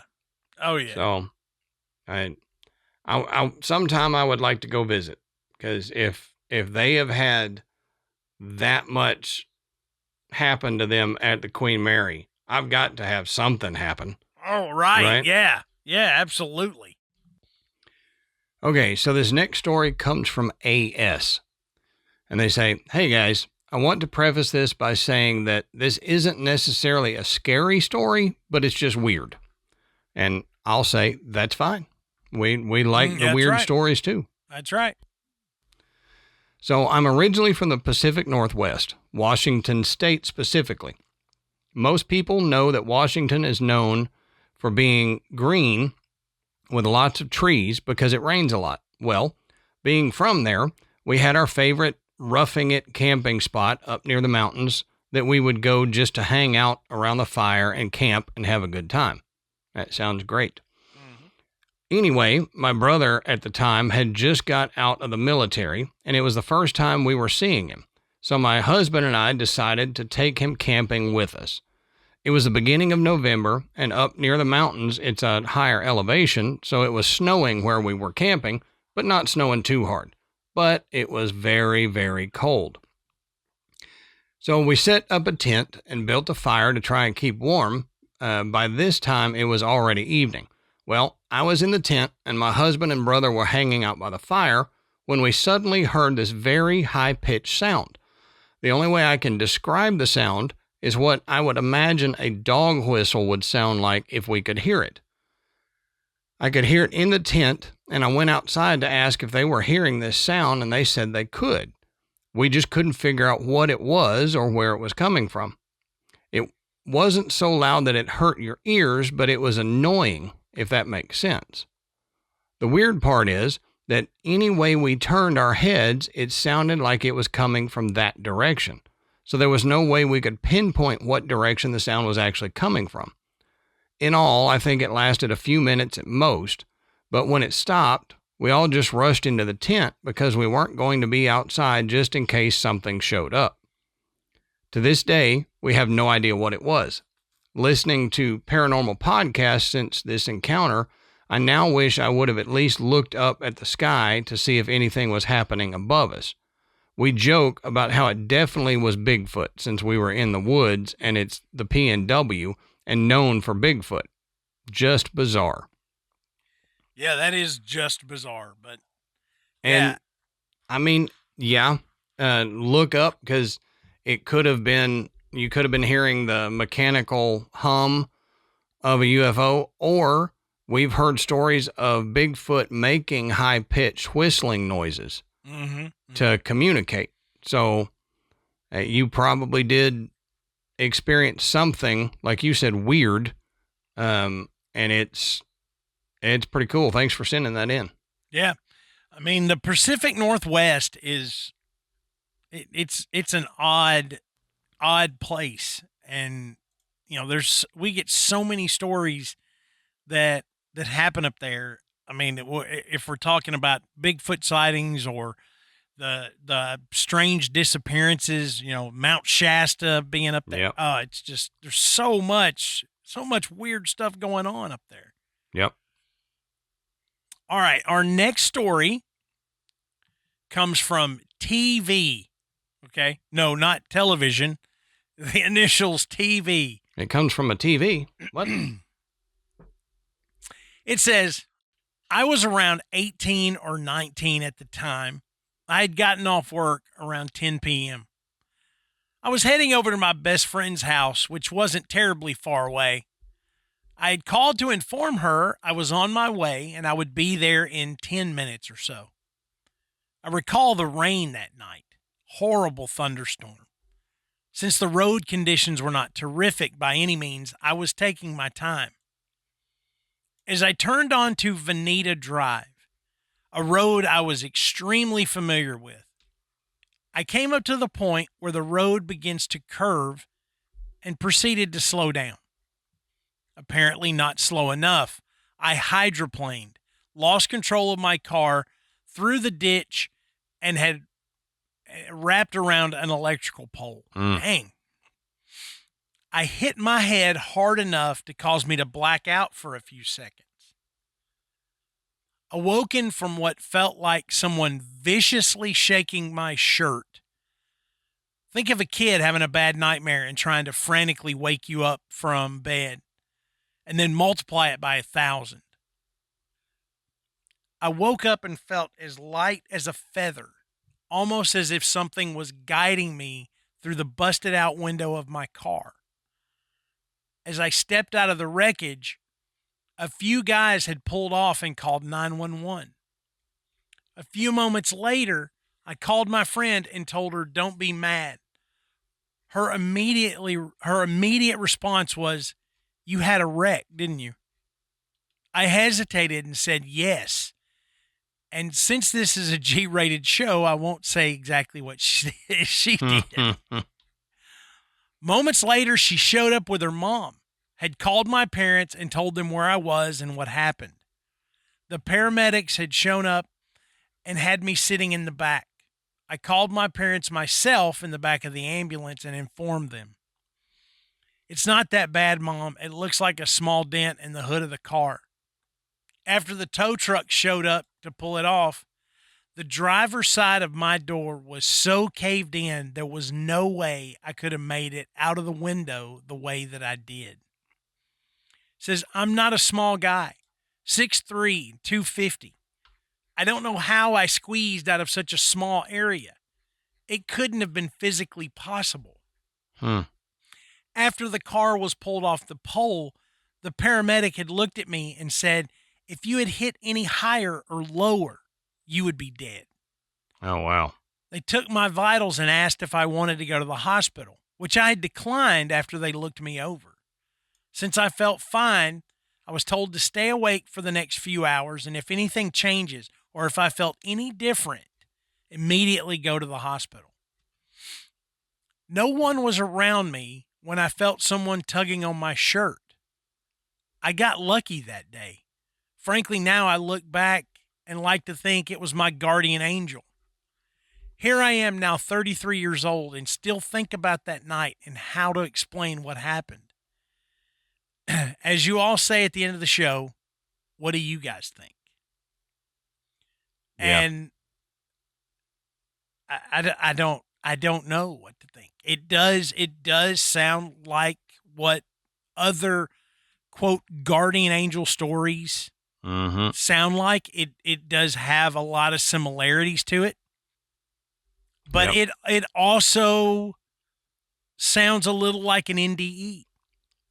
Yeah. And you know that the reason you could get out that small window was because it wasn't your body that was coming out of that small opening. It was your spirit.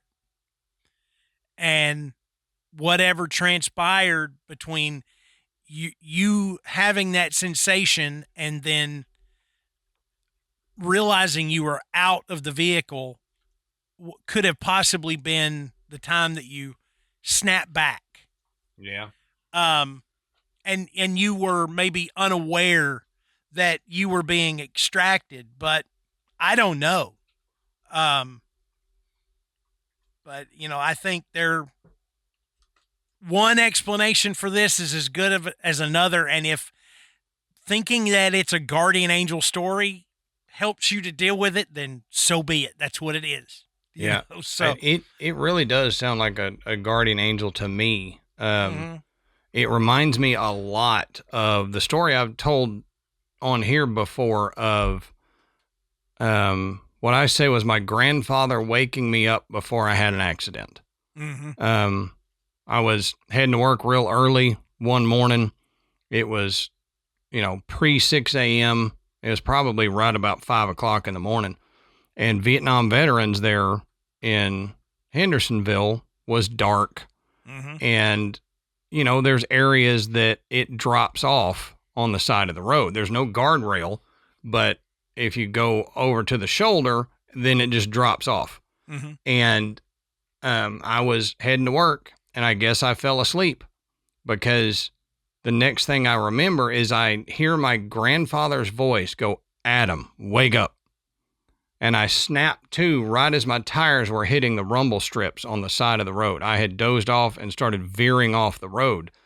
And had I not heard that and woken up, I might not be here today, because this was before we even started the show.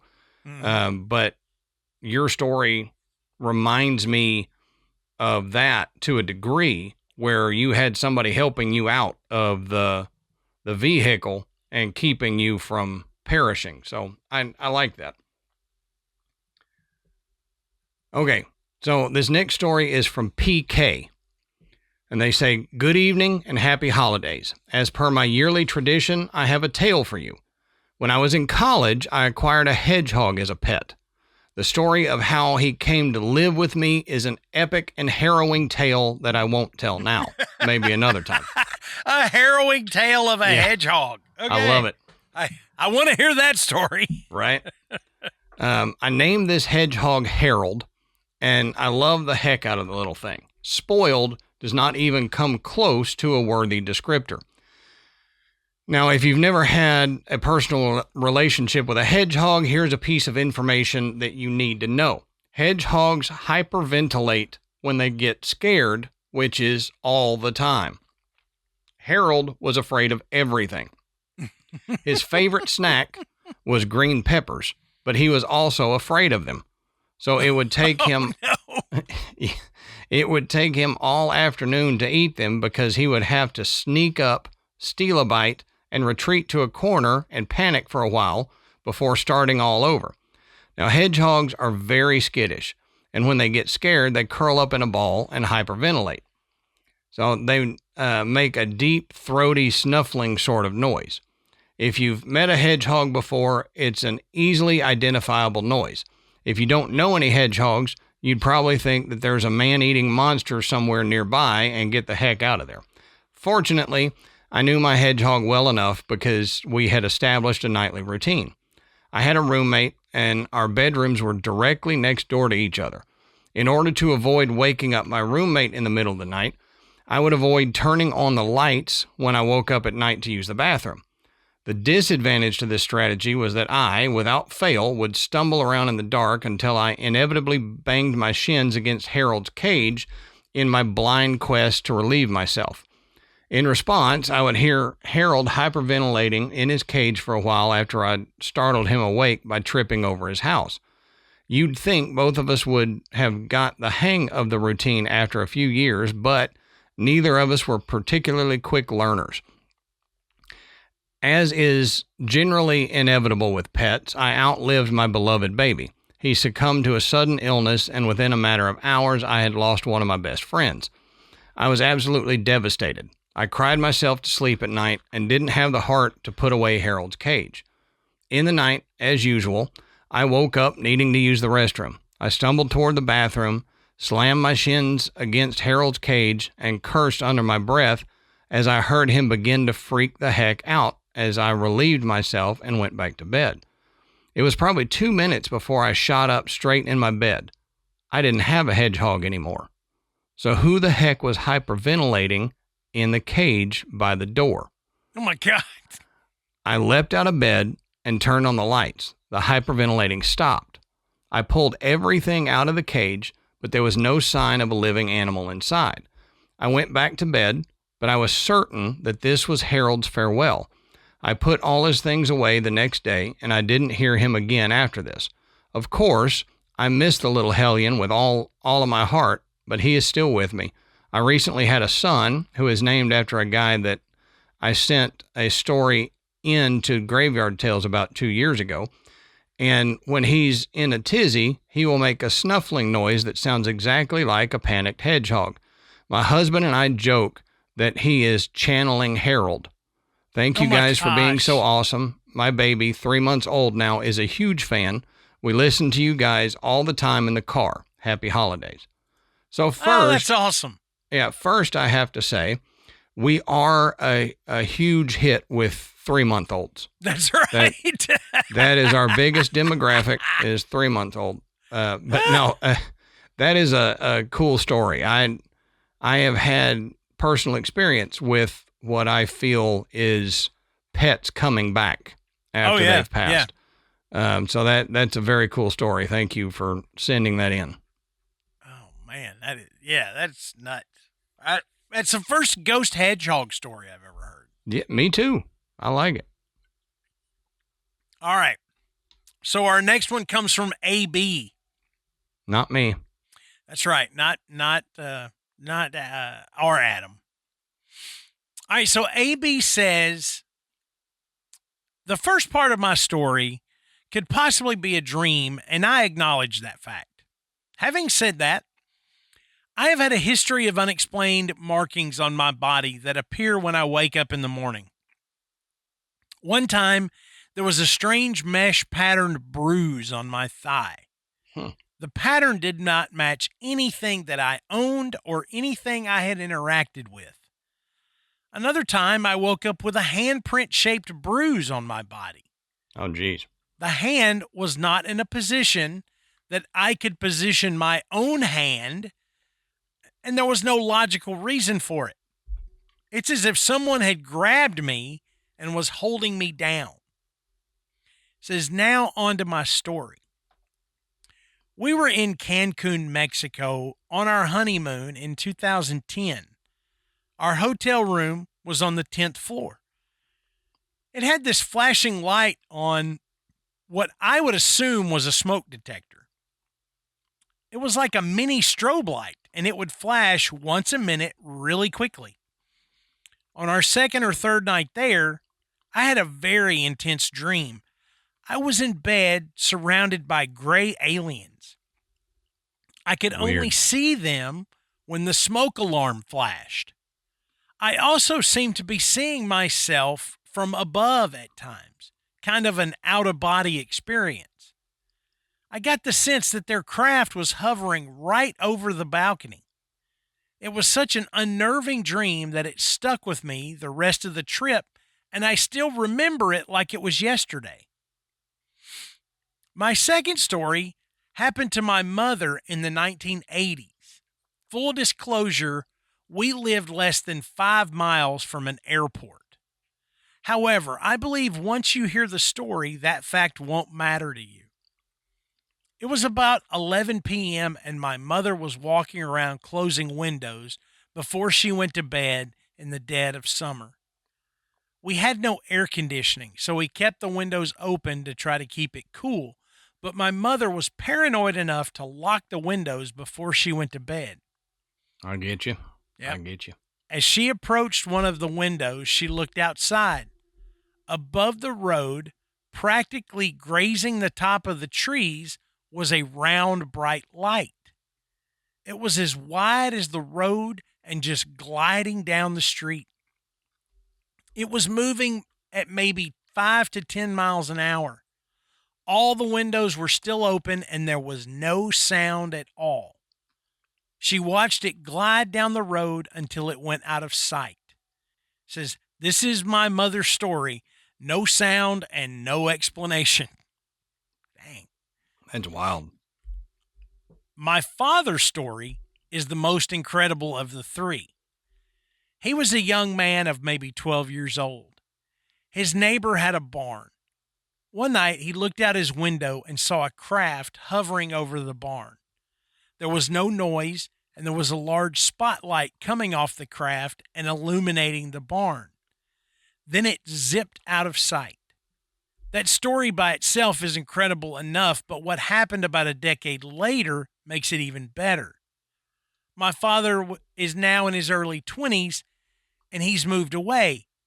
He came back to visit the old lady that lived across the street to see how she was doing. They were chatting on the porch, and she told him about a decade ago she saw a flying saucer hovering over his neighbor's barn. They were looking out the window on the same night at the same time and saw the same craft. Wow. Yeah, okay. See, I've always said, if you can get some validation to what you have seen from someone else without any kind of influence, Corroborating evidence. It really makes you feel like you're not crazy. Right. Because I have seen things in an old house, and maybe a decade, maybe more. My daughters have told me they have seen the same thing. So I'm kind of like, okay. I wasn't making it up. Yeah. Back when it happened. I knew what I was seeing. I had enough experiences up to that point to be able to discern what is real and what is me just letting my imagination get the best of me. Yeah. Yeah. And then to have, details relayed back to me by my own children as young adults, it just kind of says, okay, yep, that was the real deal then. So, Yeah. I mean, so when, I can imagine your dad's response to this woman when she said this. It was like, oh my God. Yeah. Thank you. Well, that's like when I didn't tell Ashley about Frank at the Hendersonville house. Mm-hmm. And she saw him, and the next morning asked me about it. I was like, oh, okay, cool. I'm not losing my mind. I don't need to go to an asylum or anything. That's right. That's right. Okay, this next story comes from HS. Says this happened on September 22nd, 2020. So pretty recent. One hot late summer afternoon, I was sitting in the cockpit facing out of our 35-foot sailboat in the California Delta, enjoying the calm water. I was enjoying listening to and watching the birds chase each other through the reeds, and watching 5 cormorants hunt as a team, balling the fish, then each of them coming up with a fish one at a time. The air was still, and the water was like glass. On the other side of the levee, the crows in the 2 eucalyptus trees started squawking, making a ruckus, and flew away, like they do every afternoon after napping and socializing. The cormorants made their way around the corner of the slough, chasing their ball of fish. Crack. A branch breaks. In an instant, everything went silent. One of the branches in the tree on the left that the crows just flew off from suddenly bent down and broke off. My eyes were on the branch right after the first crack, still attached to the tree. I was confused at first because there was nothing in the tree to bend and break the branch, but it was still being pushed down, breaking. It was like time slowed. Crack. The branch bends more. Then there was movement, but it wasn't clear. It was big and see-through and not making any sense. It had form, a head, a body, long arms, and long legs.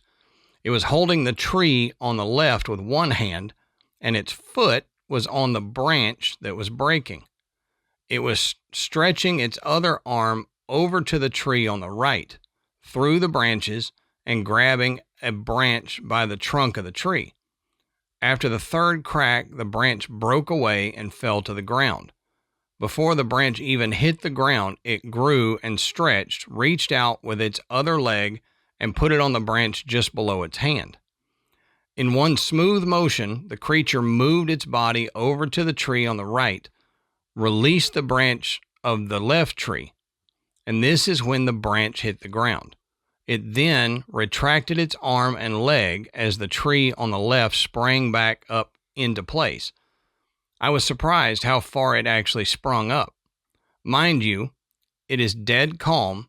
No trees were blowing in the wind. The only movement going on is the branches that this see-through thing is holding on to. The only noise is the cracking of the branch, the rustling of the tree from the weight of this creature that is now stretched between these 2 trees, a good 25 to 30 feet apart, and the branch when it hit the ground. The creature then crouched down, kind of like an ape or monkey style, sitting with its bum on the limb and its legs pulled up and its feet by its bum. It was still holding the branch above its head. With its shoulder against the trunk, it just sat there perfectly still. After a minute or so, I couldn't even make it out anymore. It had vanished, blended right into the tree, till I couldn't see it. Just faded like it wasn't even there. This formed, see-through blob slowly disappeared right before my eyes. When I could no longer make out the shape, I started looking all over the trees. Nothing. About 3 to 5 minutes went by before I heard a bird. it took me a while to get the nerve to go up and look at the branch that it had stood on and broken off. When I did, the branch had fallen clear under the tree that it disappeared in. From the moment I heard the first crack to the moment it crouched in the tree and held perfectly still felt like at least 15 seconds. But in reality, it lasted just long enough for the branch to break and hit the ground. The only way I can honestly describe this creature is it looked like a formed bubble, kind of, only because you could see right through it. It had form, no features. It had mass because it broke the branch and the tree swung back up. It was smart enough to know it had to get over to the other tree for stability or it was going down. I talked to the man who takes care of the marina when he was taking the branch away, and he said, "These stupid trees always breaking when the wind doesn't blow." Yeah. I have pictures of the trees, the branch, where the branch landed, and a drawing of what it kind of looked like between the trees. Not really like The Predator, the movie, all pixely, just see-through and shaped. I was asked one time if there was any other time I ever thought I saw or heard anything weird. It might be totally unrelated, but one time when I was walking the levee with my dogs on a calm day, before I saw the dude in the tree, I could swear the mast of two boats leaned toward each other. Then they both rocked straight up, but one still listed to the side just a bit. I thought that was strange, and I thought possibly it was the sea lion that comes around just about every day, which it still could have been, but I know what I saw. I know what I saw in the tree. I still live here, and I hate it when it gets hot and still. Oh my gosh, I was just trying to figure out how to tie in the hugest bird. I swear it was like a pterodactyl, bat-like wings, and the lump thing on the back of the head. The shadow went over the boat. That's the only reason I looked up. It was gliding, but it had to turn its wings vertical to go in between those same two trees. And I thought it odd it didn't swoosh out the other side. I just thought it flew low to the ground, so I didn't get a good look at it. I was busy varnishing, so I didn't pay close attention until I thought about it, and just now. That was soon after we first moved here from Benicia, I think like 9 years ago. I have pretty much just shrugged it off. To this day, I'm afraid and very aware of everything all the time while on the property. Yeah, no joke. That sounds like what you hear from Skinwalker Ranch about the weird creatures and like the wormholes that they come in and out of and stuff like that. Right. Yeah, that's exactly it. Where they have almost that kind of a shimmery appearance. Mm-hmm. You know, it's like you can't see them, but you can kind of see them. Yeah, like it's something from another universe or something like that. I think it sounded like a xenomorph. Yeah. You know, from Alien. Oh, yeah. Yeah, with the thing on the back of the head. Yep. Yeah, it's a stretch. Well, the large bird shadow, I texted you, Matt. I was sitting waiting to pick Michael up from school, and there was a huge shadow that flew over all of us cars sitting there. Well, I quickly tried to look up. I don't have a sunroof, so I couldn't look out that. So I'm quickly trying to look up. There was no plane that you would think it was plane big. Yeah. That's the only thing that could blot that much sun out. It wasn't. So I swear a huge bird flew over us while we were sitting there waiting to pick up the kids from school. That's nuts. Yeah, you told me about that. All right, so our next one comes from DA. And I just know DA has been a long-time listener, so we appreciate their participation in this, pretty much every year. It says, My family and I moved to Idaho a year ago and purchased a camper in the spring. When asking my 5-year-old daughter what she wanted to do on family vacation this year, she replied she wanted to go to the wild, look for Bigfoot, and see the ocean. These are all things we were so much closer to now, so we planned a week-long trek from Idaho to the coast of Oregon, camping along the way there and on the way back. My daughter has been super into Bigfoot since she was about 2 years old. And as a matter of fact, her 3-year-old birthday party theme was Believe with Bigfoot as the mascot. Anyway, in July, we loaded up and headed out. Mommy, Daddy, our 5-year-old daughter, our 2-year-old son, and our 2 hound dogs. We had a wonderful time on the way there. My daughter would collect moss off trees and believe she found Bigfoot hair. We would do calls and get calls back from the other campers. My husband even walked barefoot just outside our camp for my daughter to find tracks. Says he's a size 14, so it worked out pretty well. Yeah, that works. Same here. 14 shoe, I'd be 6'4" if they hadn't turned so much under to make feet. You've got a good understanding, Matt. That's right. We were done at the coast. We had a limited number of days to get back home, but if we drove straight through, it would have been a 13-hour drive, and that was just too much for the kids and me, to be honest. Yeah, that's a long drive. Yeah. We ended up driving for about 6 hours and came to a town, I believe, called John Day, Oregon. Now, this whole trip was a very limitedly planned trip.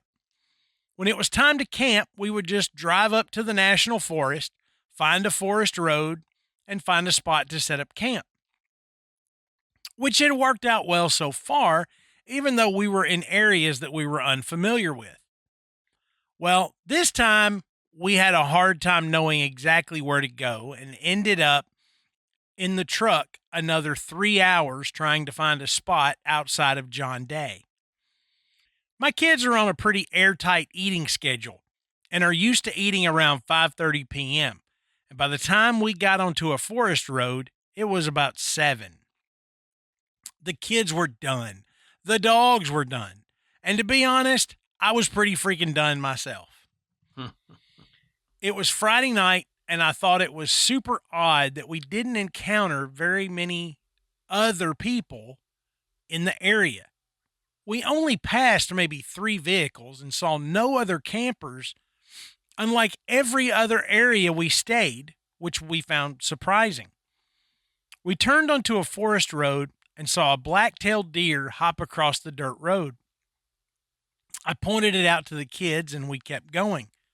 About a mile later, we see a spot just off the road with a fire pit and a deer hoist made of trees and logs. My husband and I are both avid hunters, so if this spot was good enough for fellow hunters, it was good enough for us. My husband pulled into the spot, and as he did, I believe I saw movement in the trees outside his window. "What?" he asked. "Oh, I thought another deer might have been over there, but it might just have been a bird." Both of us got out of the truck and looked around a little. There was an old road that had been blocked off by big mounds of dirt years ago, but there was still a bare spot there without trees. Other than that, there were thick pine trees all around us. The camper door faced the forest road, which also opened to a beautiful view of more mountains across a vast valley. The back of the camper faced all the pine trees. Looking around, I felt off. It was that feeling of someone watching me. I don't know why, but I kept feeling like I needed to look over my shoulder. As a sensitive, I thought I have learned to ultimately ignore weird feelings and move on. We met at the camper door and decided to start setting up camp. At that point, a stench hit my nostrils. rotting flesh. I know this. I know the scent well growing up processing wild game. Phew. I looked at my husband, touching my nose. Something is dead around here. I said, yeah, I smell it too. Do you want to find a different spot? I really didn't. At this point, it would be 8 o'clock by the time I finished cooking and I fed the kids. No, I sighed. It's only for one night. He agreed and said, we're just going to have to watch the dogs so they don't get into it. Mm-hmm. Meaning whatever was dead. We let the kids and dogs out. As he finished setting up camp, I cooked dinner just outside the camper. I still couldn't shake that odd feeling, though, and for some reason, I felt I needed to be over vigilant with the kids, forcing them to stay really close. The dogs, on the other hand, did not venture very far from camp at all, which I found surprising because they usually let their noses get the best of them and wander off. I assumed I would have had to keep them on a short leash with whatever dead thing was nearby, even though I hadn't smelled it again. The sun does not set in the summer until about 9:30, so we all sat down outside to eat. My husband and I were both sitting with our backs facing both the old road as well as the direction I had initially thought I had seen the movement. My two kids were sitting facing us, so also facing the old road. My daughter had gotten up and was picking dandelions, so her head was down. My son had finished eating and came over to me to toddler talk to me when he looked past me and said, "Bear?" I should have listened to him, but also my rational brain knew that if there was really a bear, we would have heard it lumbering around, and the dogs would have gone crazy. So without even looking, or her husband looking, I said, "No, there's no bear." Then his eyes got really big. His demeanor completely changed to fear as he got really close to me and grabbed my arm. He said, "King Kong," and pointed behind me towards the old road. My husband, against my better judgment, has let my small children watch King Kong, and King Kong is what my 2-year-old son calls Bigfoot, I believe. This is when both my husband and I noticed how dead, silent, and still the forest was. Not a bird, not a squirrel, not even the sound of insects. As we both turned in our chairs to look behind us, a toddler still glued to my arm and my other child holding on to her dad and one of our hound dogs, while facing the same direction, let out a low growl. My hair started to stand on end, and my husband says, in a demanding and low voice, "Get the kids in the camper." Without hesitation, I gathered the kids and got them in the camper. My husband was right behind us, coming in to grab the guns. We always travel with protection. He grabbed his and handed me mine. "Stay here, keep the kids safe."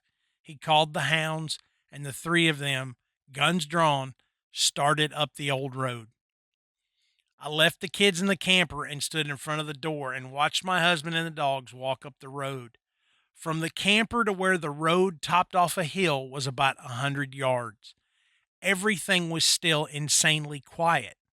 My hairs were standing so far on end that it felt like I could feel them growing, and goosebumps covered my arms and legs. He was almost to the top of the road, still in sight, all three of them, when I heard very distinct twigs breaking and what sounded like something or someone making their way about 50 yards behind the camper in the opposite direction. I wanted to walk around the camper and see what was there, but my mama bear instincts were stronger, and I felt I needed to guard the door my babies were behind. I looked up the road to check on my husband. He had reached the crest of the hill and was making his way through trees So I was losing visibility of him and one dog.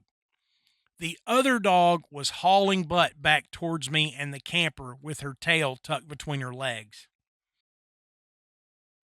Now, side note, the dog that ran back is so attached to my husband, I call her his shadow.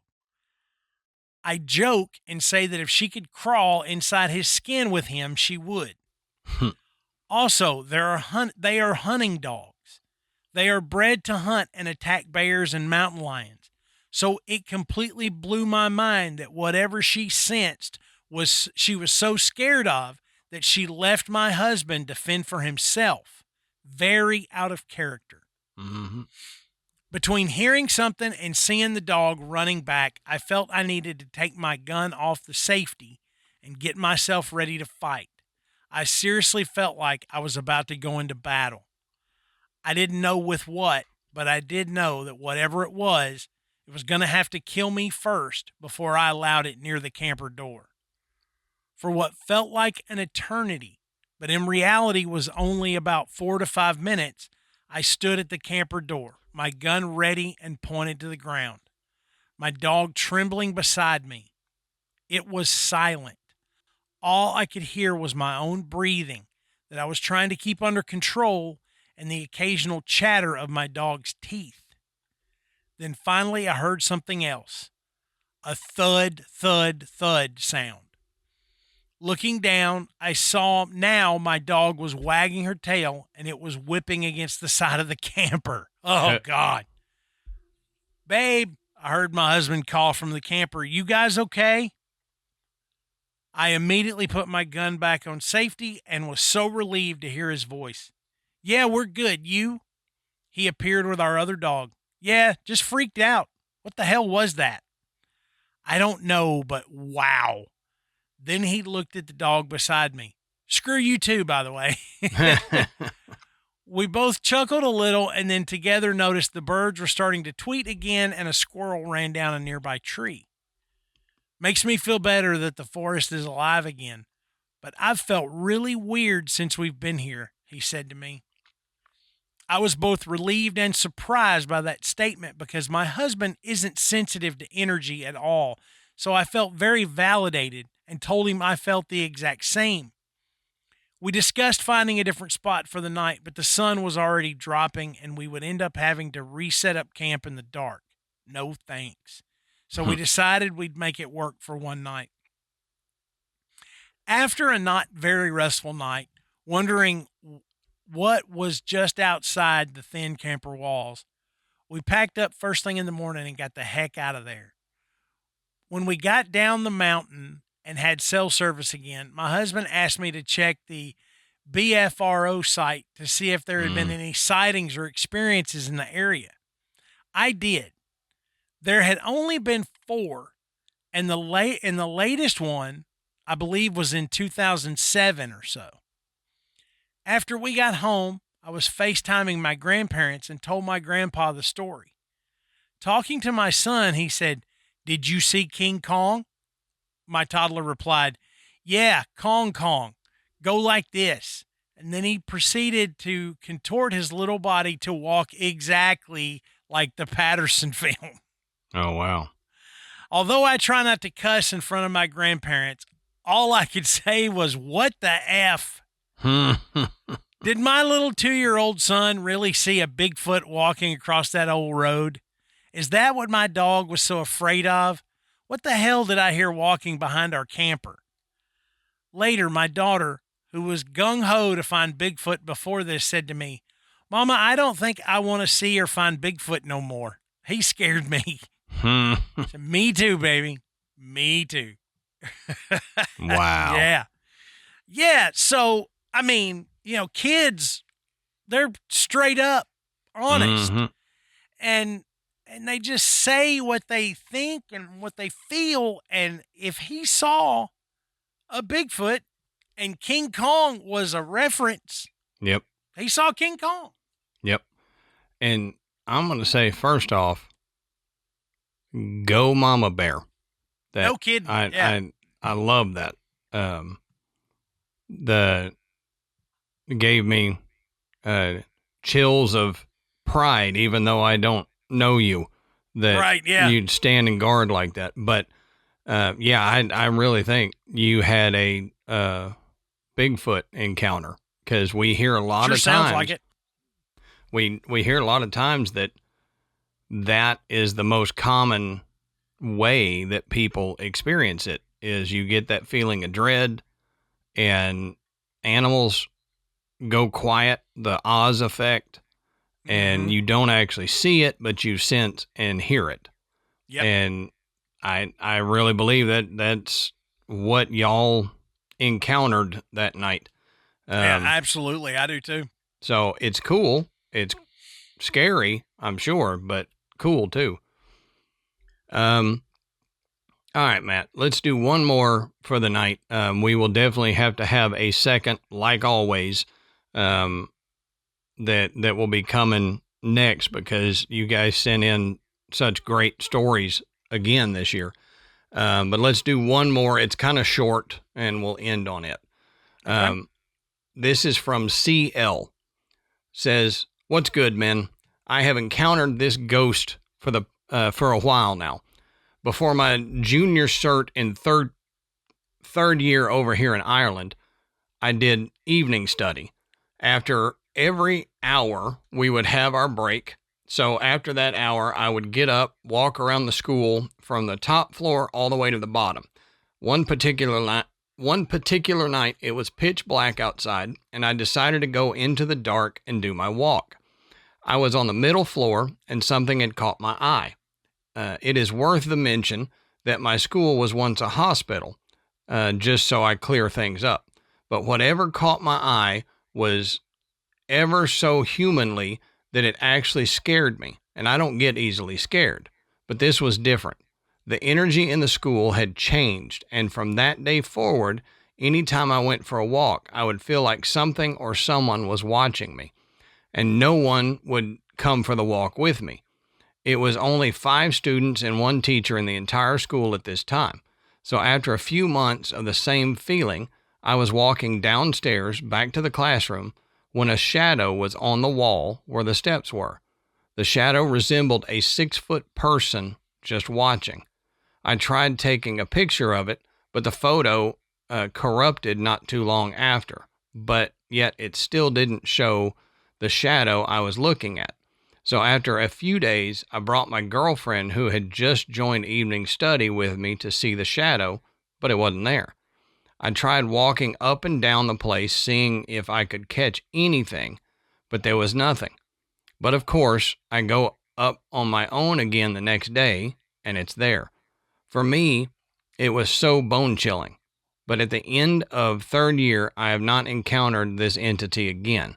And before I finished, there was only one small window with barely any light, and nothing around could resemble a 6-foot-tall person." So you got somebody or something that wants your attention, and only yours. Yep. It doesn't want to be seen or witnessed by someone else. So it's just for you, buddy. Yeah. So yeah. Either take that as a compliment or or not. I don't know. Or something to scare the bejesus out of you. Yeah, no kidding. Shoo. Okay. Well, that's part 1. Mm-hmm. Like Adam said, you guys really do a fantastic job. Sending us stories, just so many different topics, different experiences, and we love it. So we've got more to come. Yep. So check out part 2 that will be coming out a little bit later. But again, thank you so much for helping Adam and I make this happen. When we first came up with this idea, we thought it would be fun to do, that first holiday season. Mm-hmm. And now, here we've done it for 8 years. Yep. And it's because you guys have taken it and run with it. So yeah, I love it. This is as much y'all's episodes as it is ours. So oh yeah. So thank you so much. Like I always say, don't forget to go and check out our website, which is graveyardpodcast.com. There you can find links to purchase Graveyard Tales merchandise. You can listen to the show, and that is where you can become a patron. And as soon as we sign off here, Adam and I are going to record our next episode of Side Quest. It's going to be a lot of fun. Our $10 patrons get access to that, but any level gets you access to so much bonus content. You will absolutely not be disappointed, and we appreciate the support so much. So happy holidays, everybody, and we'll see you in episode 2. Yep. And until that time, we'll save you a seat in the graveyard. See you soon.